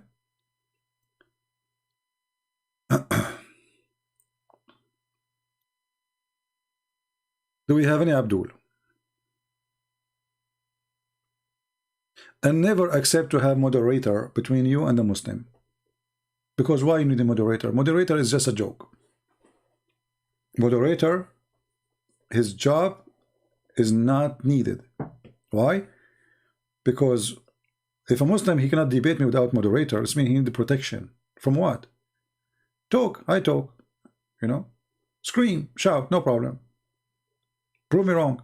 What moderator? So this 5 times for you, 5 minutes for you, 5 minutes is useless too, because nobody like corner the other person with something he said. You sure 20 minutes for this guy, and this guy now he read 20 minutes of printed papers he saved for us from the internet. Now the other guy, he's not even listening to him. He was ready to read the paper he printed the same as the other guy, regardless if he's a Christian or a Muslim. Who is a Muslim he dare to call me right now? Mayday, mayday. Who is a Muslim who dare to call me? Bring it on. I don't know what you will say to me. Anyone?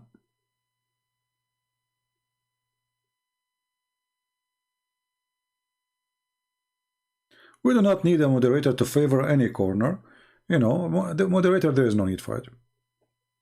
You know, I will give you an example. Like when David Wood, he brought a guy, his name is Sheikh Othman. Sheikh Othman, don't forget his name. But not Osman, the fat boy, other one.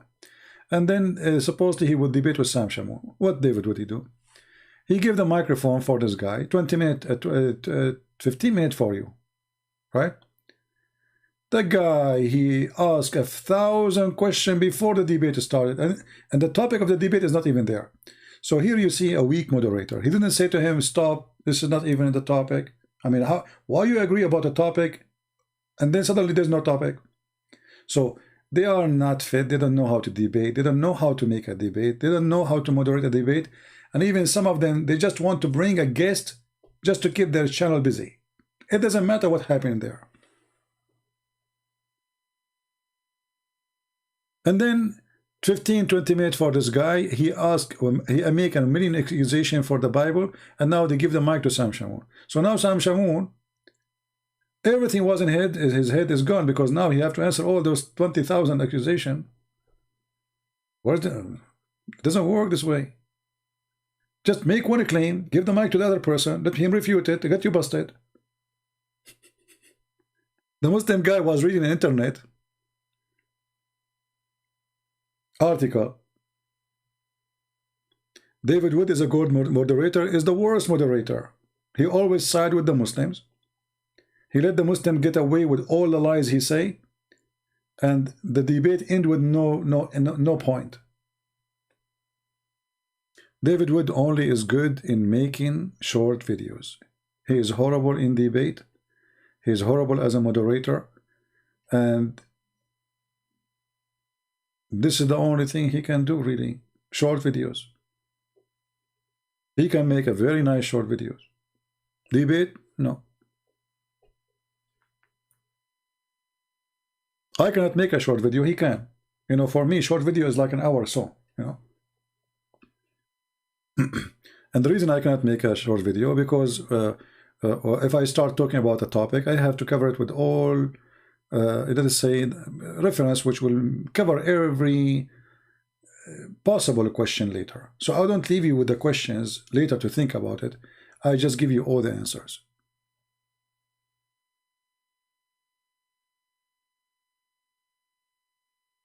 This is why you see them lining up to debate David Wood, but nobody lining up here. Where are they? Where are they, those who want to debate David Wood? How come? When Mimi Hijab, he told them he wanted. They said, "Who you want me to debate from those?" And he put my name there. They said, "A Christian Prince. He make a lot of Muslim leave Islam." The coward, what he did? He played short video. He hung up on me. He will never dare to debate me. They are so much intimidated, and they knew if a debate, real debate, happen, is going to be really bad. If it was David Wood, they will give him 5 minutes for you, 5 minutes for me, you know, the normal thing. But because it's Christian Prince, we cannot let him talk 5 minutes. We have to make a 30-second maximum. Hang up on him.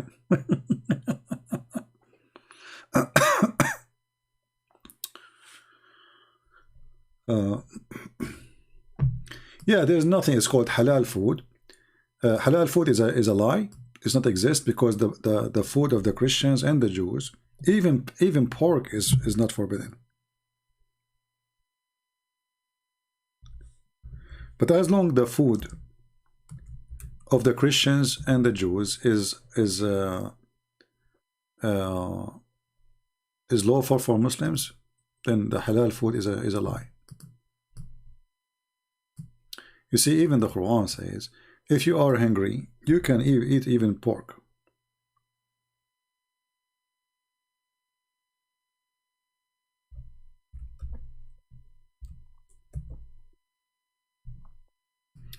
Isn't it Muhammad, he ate from the dish or the food the Jewish woman she cooked, and she put poison for him, right?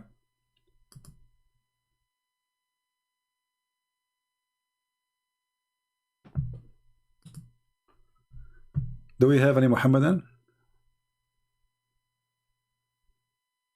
It's not about debate correctly. A Muslim, he cannot debate. Nothing wrong. It's called correctly and not correctly. The Muslim, they have their own logic. You know, when Mimi Hijab was talking to this guy Borat, he said to him, the Quran says, if this book is other than God, you will have a contradiction, right? Then Borat, he said to him, well, I have a phone book, have no contradiction, but it's not made by God, right? So there is a line of stupidity. They are stuck with it, and they want somebody, they need somebody to put them in their place with their stupidity, not somebody give them 5 minutes of talk, and when you take your microphone you say nothing. So look what happened. This guy, they brought him to supposedly to fight Christianity. They are hoping that he will help them. So the Quran says, if this book is made by other than Allah, then you will have a contradiction. Very fast, easy answer.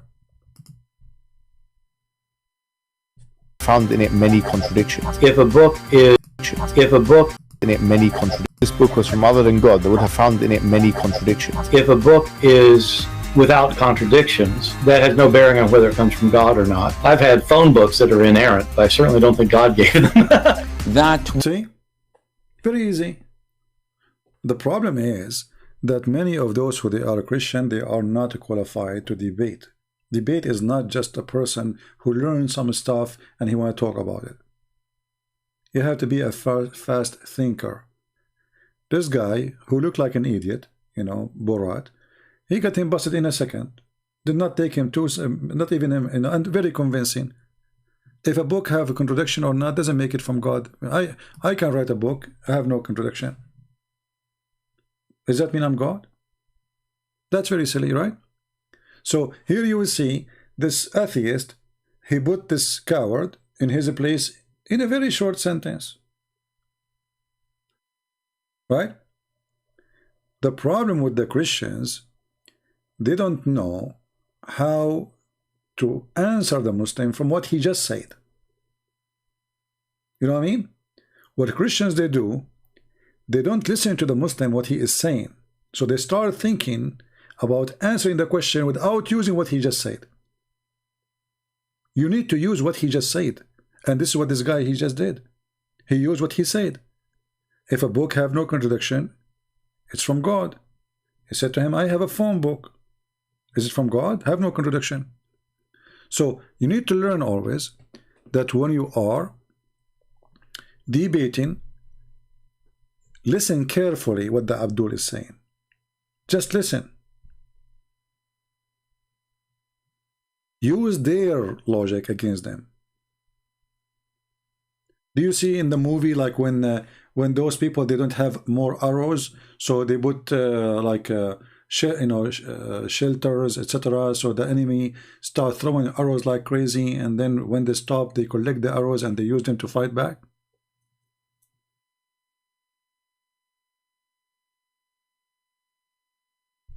This is what you need to do. Listen to their stupidity, you know, because when they say to you things against Christianity, they are being stupid. Literally. Any accusation against Christianity is the accusation itself can be your best weapon. And that's what we do every day. Every time a Muslim he says something in the chat, because they are not calling, I put it in the screen, right? And suddenly what was accusation became a joke against Islam, right? How we do that? You remember? We are refreshing your memory.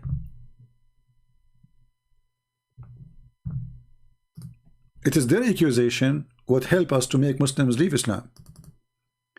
What the Christians they do, they don't listen to the Muslim accusation. And they start finding their own reasoning. It doesn't work. Use their reasoning. When a Muslim he says to me, if Jesus is Son of God, if Jesus is Son of God, then his father should save him. I'm listening. Listen carefully. He said, if Jesus is the Son of God, then shouldn't his father God save him? So I was sitting and those two Muslim Egyptian, one of them he asked the other guy, told him don't go there because he knew what will happen. He spoke to me before about religion and he knew he's no match. But the other one is younger. He insists. He said no. I said to him, it's okay, let him ask. So he said, if Jesus is the Son of God, shouldn't his father save him? I said, that's wonderful. So if Jesus is the Son of God, his father should save him. Well, you know what? That means that Jesus must be Son of God in Islam because his father saved him. Do you see what I meant when I said use their logic? What was his challenges? If Jesus is Son of God, his father should save him. I said, wonderful. That means Jesus in Islam must be Son of God. You should see his face. You should see what happened to him. The other guy, he said to him, I told you, don't go there. Here we go. Answer him now. Both of them are Muslims. The other guy, he said to him, okay, go. Answer it. Here we go. So you need to listen carefully what the Abdul is saying. And the Abdul always says stupid things. They never say something smart. Never, never. Because they have a stupid God. But because you are not listening and you are not using the gift of God which he gave you, and you are not sure, some of them, they don't have really true faith, you know, they are not sure of what they are talking about.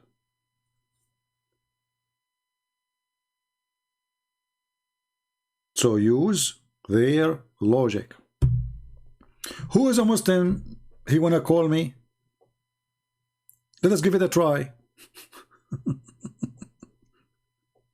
Who wanna try? This is why we have a dry weather here. You know, no Muslim is calling. If I am like a person born in America, you know, blue eyes, green eyes, blonde, or a female, oh boy, you know, the Muslim will be lined up to call. But with a Christian prince, you have to keep begging, like, who wanna call me? Any Muslim? Any Muslim? Any Muhammadan? Anyone?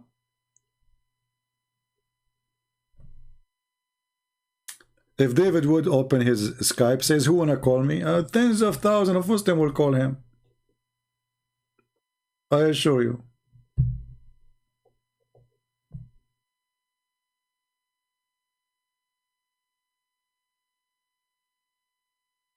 Usually the only one who call is the one who will lose nothing of their career, which means they don't have a career based on Islam. Those who have a career in Islam, they will lose everything if they call. That's why all of them, they say, we are willing to debate him. I'm willing to fly to America if he, the coward, debate me face to face, face to face. Face to face. You know, this guy, Ultimate Fort, he is just a, you know, you see, when you are nobody, you can say whatever you want, right? That's why they call those people. But a person who is, he have a career, he will never dare to do so, because he will lose it.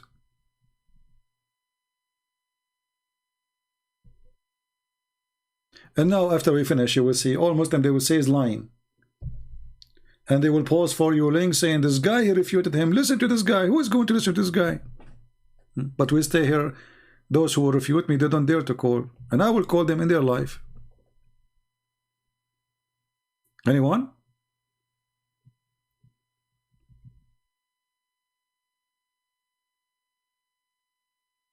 Do we have anyone?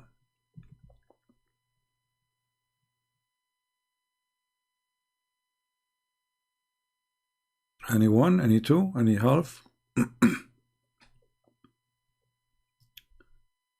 No, you know, because they knew that's I am not a person who go.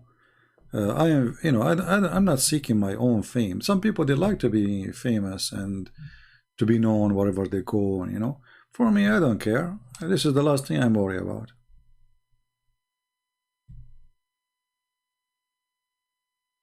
There's people actually, they make rumors about themselves just because they want people to talk about them, you know. Talking about them even make them money. There's a woman, she used to be an actor, and she is now 70 something. So what she did, she posted her pictures in the bathroom naked. Why she did that? Because nobody's talking about her no more. But now she became a joke of everybody. You know, is what you want? Yes, it's okay. She want to be a star again. So some people, they are obsessed with seeking attention, have light on them. For me, I don't really care for those things. I'm here to serve my Lord, not to serve myself. And you know, like if we talk about a donation, I received in the last 48 hours. There's one new person, he donated $5, which is strange. I mean, how in the world this happened? No, actually, hold on. There's not only one. There's other one. I just remember. There's another one. But sometimes you look at the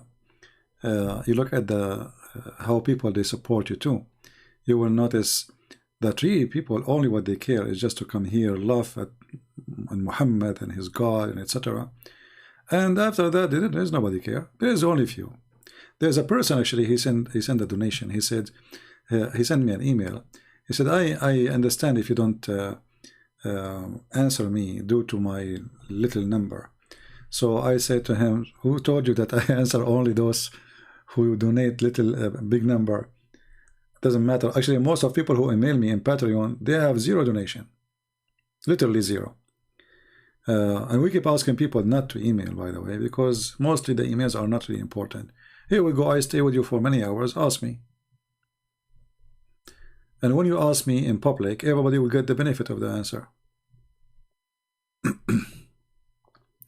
Anyway, we are, we are grateful for all those who care, but they are very few. That is reality. But there's nothing new.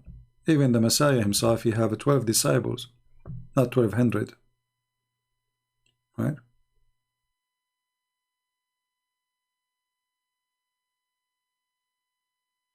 Well, this guy is mentally ill. This ultimate, he don't want to accept the hadith. He don't accept the interpretation. But you ask him for the meaning of the Quran, he give interpretation. So why don't accept interpretation? He says to you, because it's made by a human. Aren't you a human too? So he's mentally ill. He's just. I feel sorry for him. You see, it's a good sign when a Muslim he refuses the statements and the words of his prophet. That means he's ashamed of it. That is the first step to leave this cult. So first start with denial of the hadith, which is Muhammad's speech. Then denial of the interpretation, which is the companion of Muhammad interpretation, or even Muhammad interpretation. Then you have to come with your own fabrication of understanding the Quran when you don't even speak the language. So if you go in the Quran and you see the Muslim, they say that the sun the sun did not sit in the murky water. The Quran did not say that. The Quran says it appeared to Zulqarnain. But we go and read the Quran, all translation in Arabic is in front of us. Nowhere the word it appeared to be. It says he found it. He found it. And the word found or find is about reporting facts, not about reporting something did not happen. Right? There's a huge difference between he found it and he thought. He found it. It says he found it. So what they do now, they have to add their own words to this verse to fix it.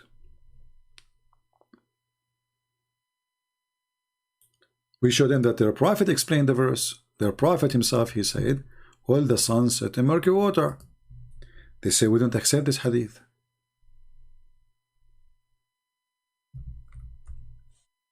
So simply, here there's no point of debate about it, because obviously this is what their prophet said. I mean, why Muslim they want to write this in their books if it's a lie?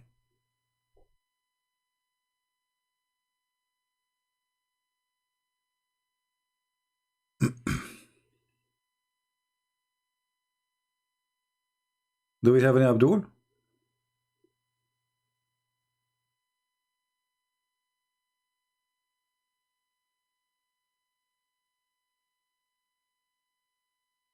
Any Muslim?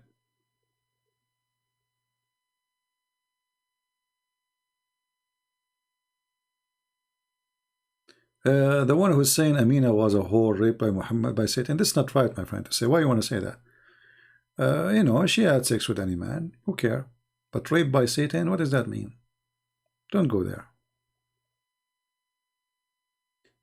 Any Muhammadan?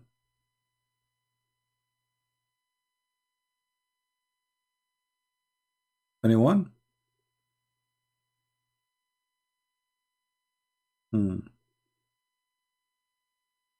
Actually, when the Muslim they say to you, when a Muslim he says to you the hadith is rejected or not accepted, tell him that's mean your books is full of lies. And that's mean that your Muslims are not trustworthy. Because the one who write lies about his prophet, he write lies about everybody.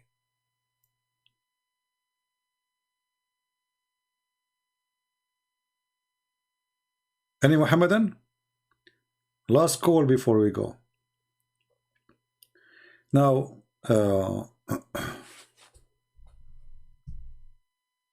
Mr. Ibrahim saying, you are an entertainer. My friend, the best entertainer, Ibrahim, is your prophet. When your prophet, he say, he ordered his wives to cover themselves because a blind man is coming. That is entertaining. That is like you know, the best comedy. Have you ever heard of somebody order his wife to cover themselves because a blind man is coming inside?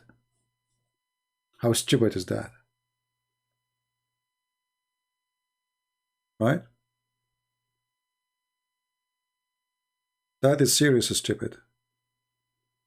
Imagine I have a friend, he is a blind, and I say to my wife, cover yourself. The guy is blind. Literally blind. It's not like have a weak vision. The guy is born blind. And then the wives, they said to him, well, but isn't him blind? So Muhammad, because he's an idiot, he didn't want to say, oh, sorry, I made a mistake, I forgot. You know, just say, I forgot, sorry, you know, so what a big deal. But because he's an arrogant, he said, okay, he's blind. Are you blind too?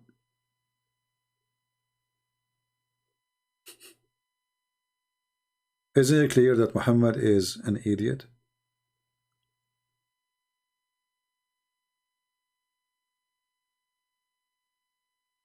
Muhammad molested animals. Well, there is, do you know the guy, his name is Monkey Box, Ahmad Nader? This guy, he wanted to, you know, debate me supposedly. It was fun in those old days. And, you know, and Ahmad Nader, he says, so what if the prophet, he had sex with the goat? Isn't it better than the Bible says, smash the head of the baby? This guy, he have no problem. He's a prophet, have sex with the goat.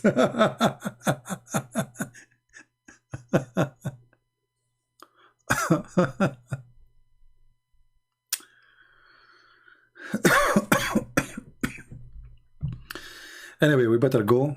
It's already more than 3 hours. And you see, I will try to make my videos way more shorter, because I notice if I make it long or I make it short, still it is the same. And you know, I know that YouTube temper with the number, because it doesn't make sense. The same video I make will have 20,000 in my channel, and then the same video in different channel have 80,000. I mean, doesn't make sense, right? It doesn't make sense that a video I make, it make 50,000, and then the same video in different channel make 1 million view. It doesn't make sense. So obviously YouTube is playing games, dirty games with me, and that is not new. They always do, and this is why we cannot keep our videos in our channel, right? I mean, everybody have his videos. All the Muslims, they have their videos since 10 years ago. YouTube never take one video down for them. Those who attack Islam, YouTube, take their videos, especially me. I can't even have, I mean, after I have thousands of videos I made. If you go in my channel, how many I have? 10? I'm not sure how many. And I have to delete them very soon. All right? This is telling you how much the devil is fighting us. That I am the one who, imagine once I receive a message from YouTube, and like, you know, at that time my videos was monetized, and they said you are using the videos of somebody else. At that time I wasn't even playing any videos of anyone, like not Zakir Naik. I was very careful. It's me, I'm a Christian prince. They are making any excuse to take away the donation. So they thought, if we take the donation away from him, he will not come online. He will stop coming. But that will not change really anything. What make me come online, when I see there's need for me to be here, I will be here. If I see, okay, we have right now actually I have tens of thousands of videos. Even if I disappear totally, you know, what I can do more. I will go and work more in my Quran translation, you know, finish it so we can have it translated to many languages too. But obviously YouTube is having a war on us, and atheists, liberals, and Muslims are in bed together. They hate Christianity. And you know, not to forget to mention that most of people who they are here, they don't really support us. You could be better job sleeping. What are you trying to pour with those false rooms? Ibrahim, you are just being stupid now. It's time for you to go. Anyone can make what is that? And anybody can. We need interpretation now. This guy is making Quran. What is that? Look, this is Ibrahim. Ibrahim, he was thinking, and Ibrahim, he have to put his thinking in writing. And this is Ibrahim after thinking. So if this is Ibrahim after thinking, how Ibrahim was before thinking? Go, Ibrahim, go. Take a hike. Stupidity is amazing. False rooms, what does that mean, false rooms? And why you are here, Ibrahim? As long as this is a false room. Why you enter the false room, Ibrahim? Somebody grab you, Ibrahim? Be honest with us, Ibrahim. What happened? You were a child and somebody grabbed you from your hand? His name is Muhammad? How you end here, Ibrahim? This is false room, Ibrahim. And Ibrahim, you are here for the last 2 hours. Why you don't call me to show everybody how false it is?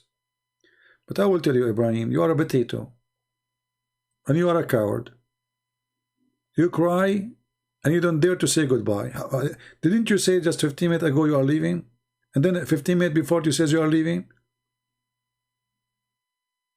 What's happened to you? The guy, he keeps saying he's leaving. He must be an Arab. In the Middle East, you know, we visit each other for like 10 minutes, let's say, or 1 hour. And then we stand 2 hours in the door. 2 hours in the door, honestly. I'm not ask any Middle Eastern person. 2 hours inside or 1 hour visiting you. Then when they go to the door, especially Middle Eastern women, you know, I mean, they block the whole building door, and here they get excited to talk again. It's like a new visit now in the entrance of the building. This is what Ibrahim is doing. He said, I'm leaving, you know, and he is here for the last. Can you show a hadith about where Muhammad he take a shower while his daughter help him cover with curtain? Let me try to see what you are talking about, because I don't think the hadith is exactly what you are saying. Yeah, I need to remember exactly what the hadith is saying to find it. You see, because when you search for a hadith, you need to remember at least a line, the whole line as it is in Arabic, in order to get it. And I don't really remember. We did not use this for a long time. But there's the other hadith where Aisha, she was taking a shower, and there's a half curtain between her and two men. We can try to find them.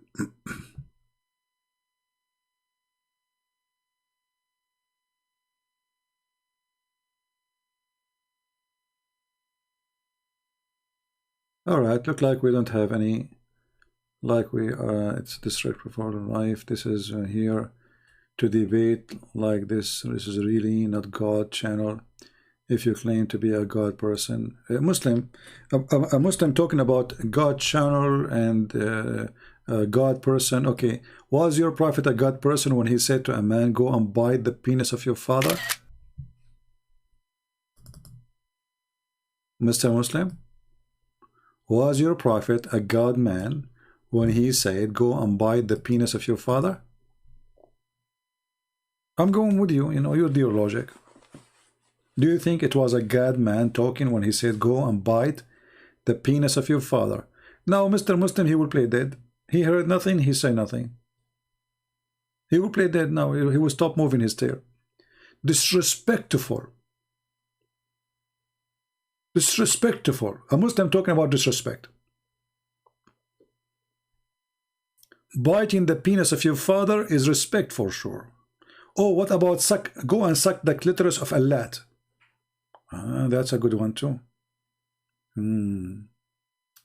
Or what about calling your parents najis? Isn't it your prophet? He says, al-mushrikuna najis, those who don't believe in Allah, they are filthy, which means his parents are najis. Disrespectful. Look how big the words are. Deep.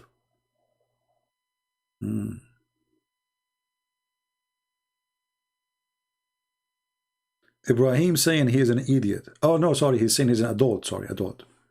I thought Ibrahim you were saying. So you're an adult idiot then. I love it when a Muslim he give us a lecture about respect. They call us pigs, monkeys, najis, filthy, kuffar, liars, worse than animals. There's a Muslim Abdul. He made a video, and he was having he have a cows behind him. He said, "Look at those cows. This is what the Quran is saying. Kal an'am, they are the same as animals. Those cows are better than the Christians." And the funny, this Abdul, he's driving a BMW brand new, or Mercedes, I forgot. He have a nice phone made by the kuffar, a car made by the kuffar. The food he ate is by the kuffar, and he said, "What the benefit of the kuffar?" And the cows he's pointing at, those are, the one who take care of them is the kuffar. What is the benefit of the kuffar? The microphone he used is made by the kuffar. YouTube he used made by the kuffar. Internet he used made by the kuffar. And he is saying to us, a Muslim Abdul, who clean his ass with the 3 rocks, is teaching us what is the benefit with the kuffar? Nothing. Want to debate the Trinity? For sure, call me. Call me Mr. Muslim Trinity. A Muslim, he would debate about Trinity. That's it. They are stuck with the Trinity. You want to see how Muslim, how funny they are with the Trinity? Call me. Call me and tell me about the Trinity. You want to call? A Muslim, all the Muslim, by the way, when they debate about Trinity, they think they have like they are superior by having, we believe in one God. Who cares if your God is 1 or 2? He is one idiot God. You want to debate about Trinity? What does that mean? What does that mean exactly? You don't accept that there's a Trinity and one God at the same time? Who cares? The question is, if this God is exist or not. Is your God exist? You have one God, but this God, he said, there is sperm coming from the backbone. Okay, here we go. We don't have Trinity in Islam. We have a God. He claimed that the backbone is where the sperm coming from. Your God never heard of the word testicles. So the word Trinity is hurting you. Well, at the same time, everything in Islam is about Trinity. Everything in the garbage of Muhammad about Trinity. How you do ablution? Trinity. Everything you do is Trinity. How many times you can divorce your wife? 3 times. How many days Mary she fast 3 days? How many days Zachariah he cannot talk? 3 days. I mean, everything is 3 days. You want to debate about Trinity? This is what they think, and this is why, by the way, when Christians they debate Muslims, the Muslims they love to debate about this point because they think if we speak about the Trinity, they cannot attack Islam. They think that they have a superior point. That because of their stupidity, and that because if they can make really, let us say, an argument against a Christian, that because the Christian in front of them, he does not even know how to take the topic. So what the Christians they do, they start giving them verses from the Bible. Look at the Trinity. Look at the Trinity. Don't do that. Why you want to do that? They believe in the Trinity or not, who cares? Don't believe in it. Still, that will not change anything that your God is stupid. Even your God, Allah, when he start talking about himself, he said 3 names. I challenge any Muslim why he says 3 names. Allah himself is multiply of a Trinity. The age of Jesus x 3 times. 33 x 3, 99. You open the first verse in the Quran. What do you see? 3 names of Allah. Trinity. Why 3 names? Any Muslim can answer? So this is what you are worried about. You are not worried about a God. He claimed that women have a sperm coming from their ribs. It's okay, it's okay. But we have one God. Okay. We have a God who called that man is a sperm coming from the backbone. It's okay. Still we have one God. Okay. That makes sense. Okay. He have a God. He claimed that Sulaiman, he died standing for a year. And nobody noticed that he is dead until the termite, they ate his stick. But remember, we have one God. I get a point there. You have a God, he promised you, if you believe in him, he will give you endless penis. So what? Endless penis is good. Still, we have one God. You see, we are winning. We have one God with endless penis. Okay. We have one God, but he keeps saying, if we want to take a partner, a wife, we will take it from us. Hey, Abdul, how you can solve this problem? You have one God who want to take a partner from us?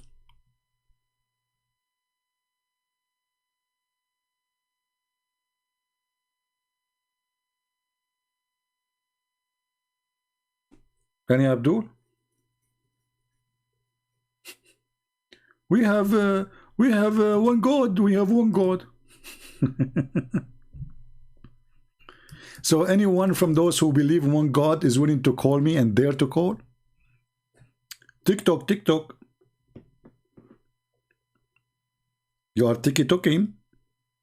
Do Allah have one TikTok or two TikTok?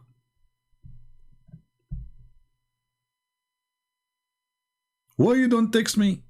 Don't you want to debate about Trinity? Trinity, you want to debate about Trinity? See, here they are in this ability.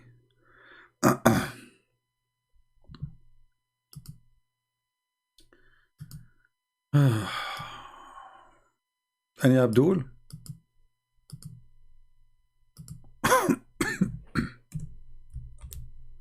My friend Muhammad, he never take a shower. What shower? But this is about this is the book of Hayt, this is not the book of shower.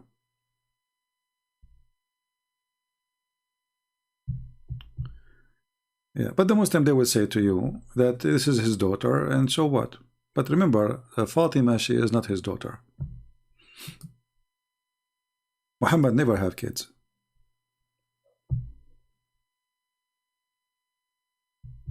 Do we have any Abdul? I want to translate your book into Turkish language, but I don't have your book in English. Do I have to buy? Text me in Patreon, Mert, and I will tell you what to do. All right. See, the idea of having one God. Okay, it's one of many ideas. There's people who have many gods, but there's people who worship Satan. They believe he is one God too. So having one God or two God, three God, it doesn't make any difference. It's just a silly, stupid argument. If there is 10 million gods, and if they are exist, then they exist. You cannot even say no. Can you say no? Can you choose how many God there is? So the whole argument is silly. It's stupid.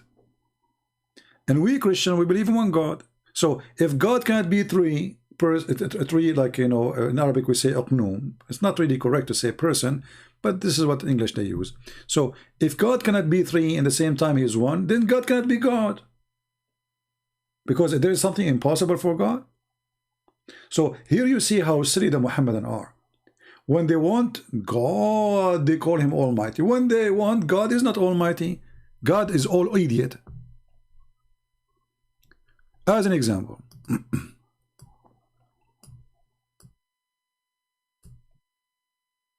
how can Allah have a son? The Quran says. But this verse proving that Allah cannot be God. Why? Because God do not need to have a girlfriend to have a son.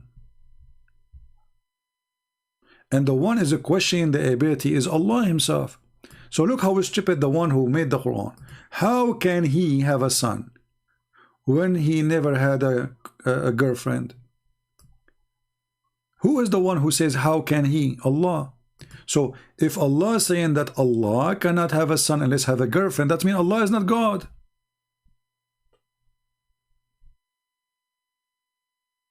Do you see it? Allah is asking how Allah can have a son if he don't have a girlfriend. So Allah is like me and you, he need a wife. But look, in Christianity, we don't have a God who have a wife. None of us will believe that God, he married Mary and they have a baby. You know. So here the Quran is proving to us that this is written by a man. He is a stupid. Not only is a man, he's a stupid man. because this is not a logic to explain to us the concept of your stupid God. So here we go. You have one stupid God. He's one, but he's stupid. Because when God, he says, how can he? And the funny, always he could talk about himself and the other person. Okay, why Allah is talking, says, how can he? Obviously, the author, he forget to switch. This isn't a guy who made the Quran. How can he? Muhammad is copying Waraq ibn Nawfal. How can he have a son? But when Muhammad, he claimed that the one is talking is Allah, Muhammad, he made it a diarrhea full of poo-poo. So do you see how you refute yourself with stupidity? How Allah can be the Almighty, yes, yet he cannot have a son without a girlfriend. My God, he can have a son.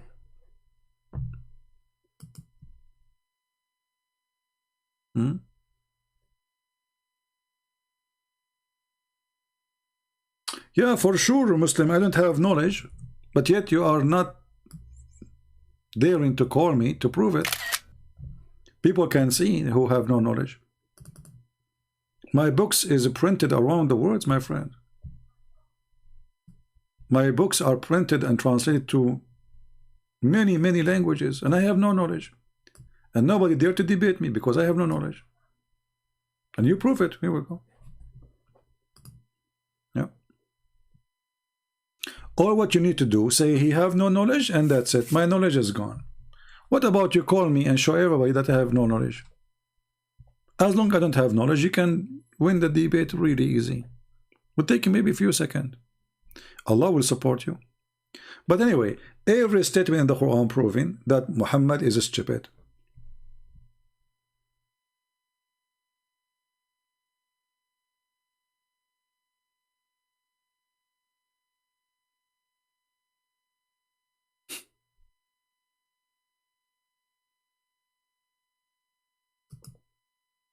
Look at this stupid verse here. وَخَرَّقُوا. Have you ever heard of خَرَّقُوا? وَخَرَّقُوا لَهُ بَنِينًا وَبَنَاتٍ. Just to show you how stupid the Quran is. This is a chapter 6, verse 100. And this is a translation. They invented for him sons and daughters. For who? To Shaitan. Okay. But just to show you how stupid this donkey Muhammad is. We go to different verse in the Quran. The Quran says Shaitan have babies.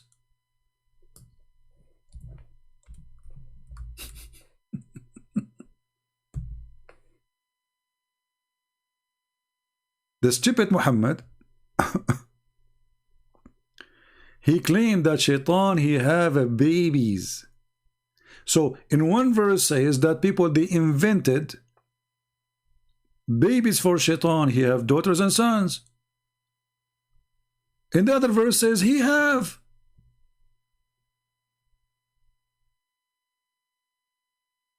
Do you see it? This is a chapter 18, verse number 50. Take notes. Allah, he says, are you going to take him and his children's, the Shaitan? Do you see it? People, do you see it? So in this verse here, chapter 18, verse number 50, it says Shaitan have babies.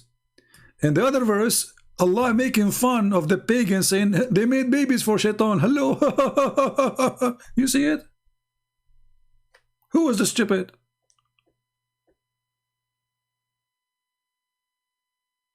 Which one of them is correct? Chapter 6, verse 100, or chapter 18, verse 50. The same God who is making fun of the pagan because they claim that Shaitan have children is the same God he is saying they have babies.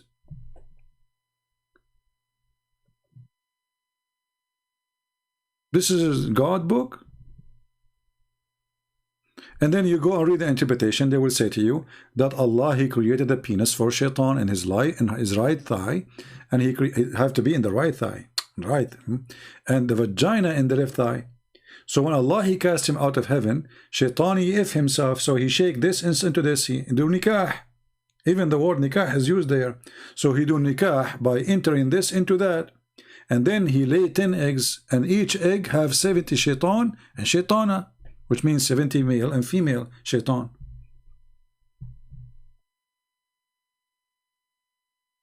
But remember, we have one God. Alhamdulillah, we have one God. This one God, this one idiot God.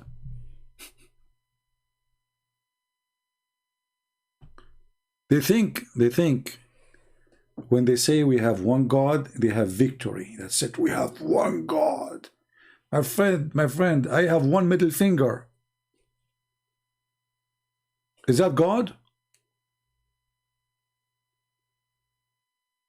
How silly is that?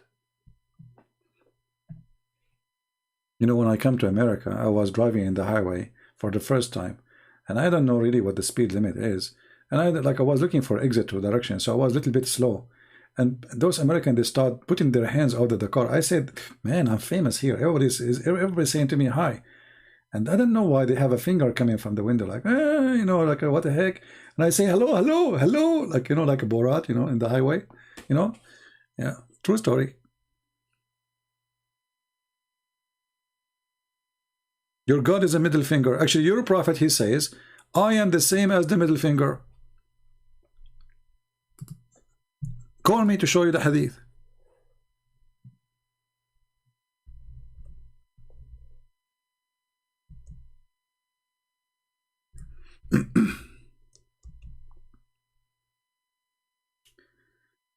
Oh, Lord have mercy.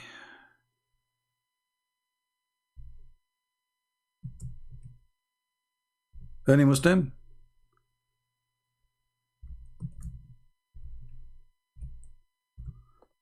Any Abdul?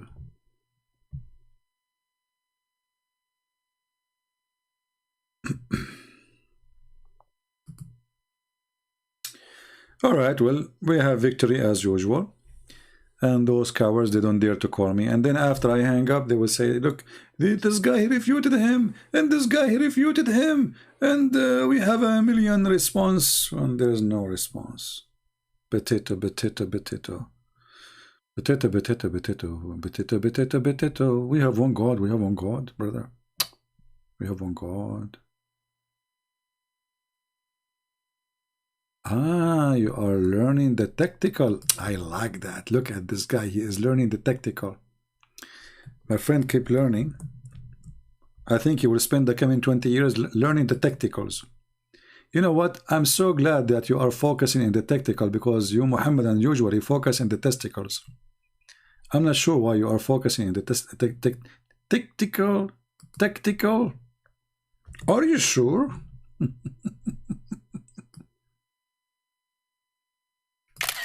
Tactical.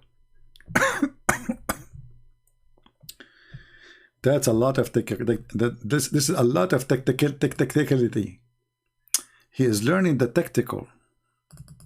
Yeah. Yeah. Just wait until he learned the tactical, then he will hit in the testicles. That's deep. I mean, it doesn't take you long, just 20, 70 years maybe, you know. Then the tactical will transform into testicles, like Allah, He transformed the sperm, the semen, into congealed dead blood. Okay, Mr. Tactical. I'm happy for you. Tick, tick, tick, tick. You can tick, tick as much as you want. Anyway, people, I want to say thank you for being here. You should open chat to Muslims and atheists. Well, isn't it the chat is open for everybody, my friend, wise man? Everybody's welcome, you know. Everybody is welcome. Do we ask people which religion? Everybody, you know, Muslim, atheist, Hindus, Buddhas, who care? All of you are welcome.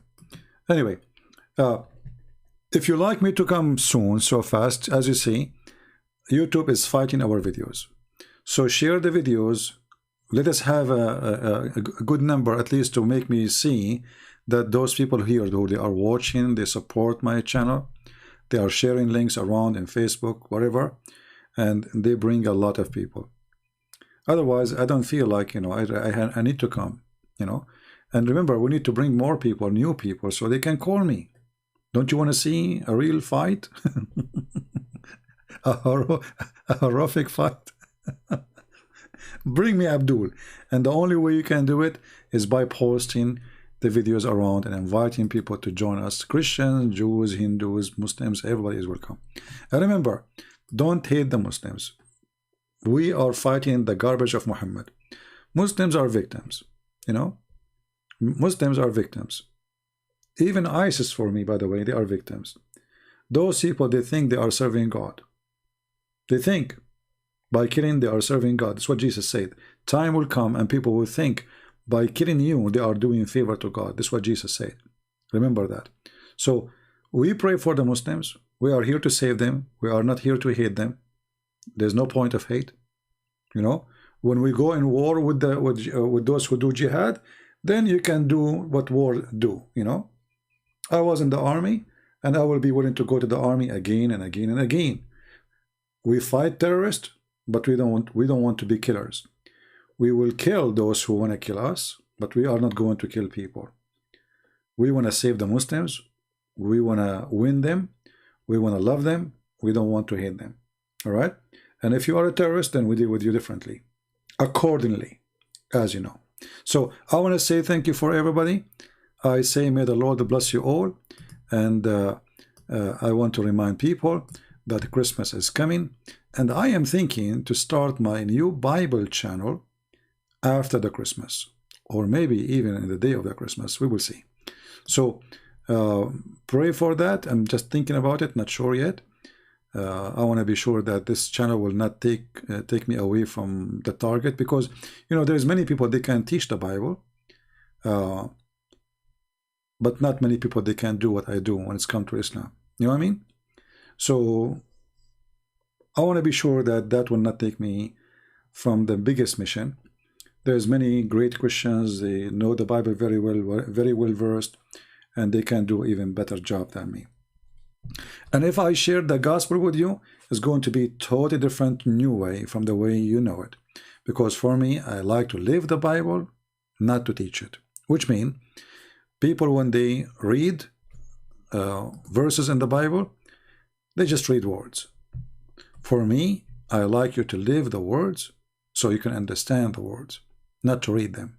You have to live them. Jesus, the Messiah, our Lord, is the walking, talking, living Word of God. So in order to walk with Him, you have to listen to Him by walking with Him, not just listen. So the walking, talking, living Word of God need a person who is willing to listen, to walk, and to live the Word of God. Otherwise, the Word is just words. So the Messiah, when He speaks, He is not just teaching wisdom.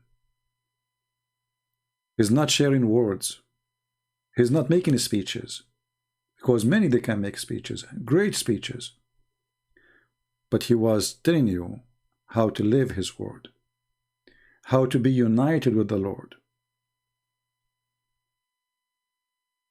So I have a different way of teaching the gospel, and I don't want to read for you a verse and tell you what the verse means.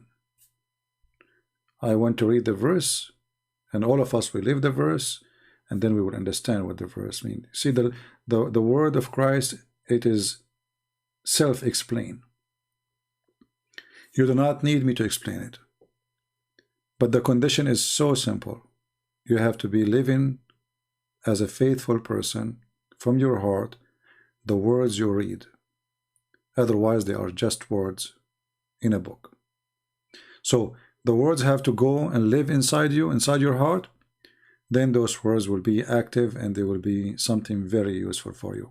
Otherwise, words are words. Thank you for being here. May the Lord bless you. Until we see you soon again. Christ is Lord. And Islam is a scam, and we prove it every day. Take care.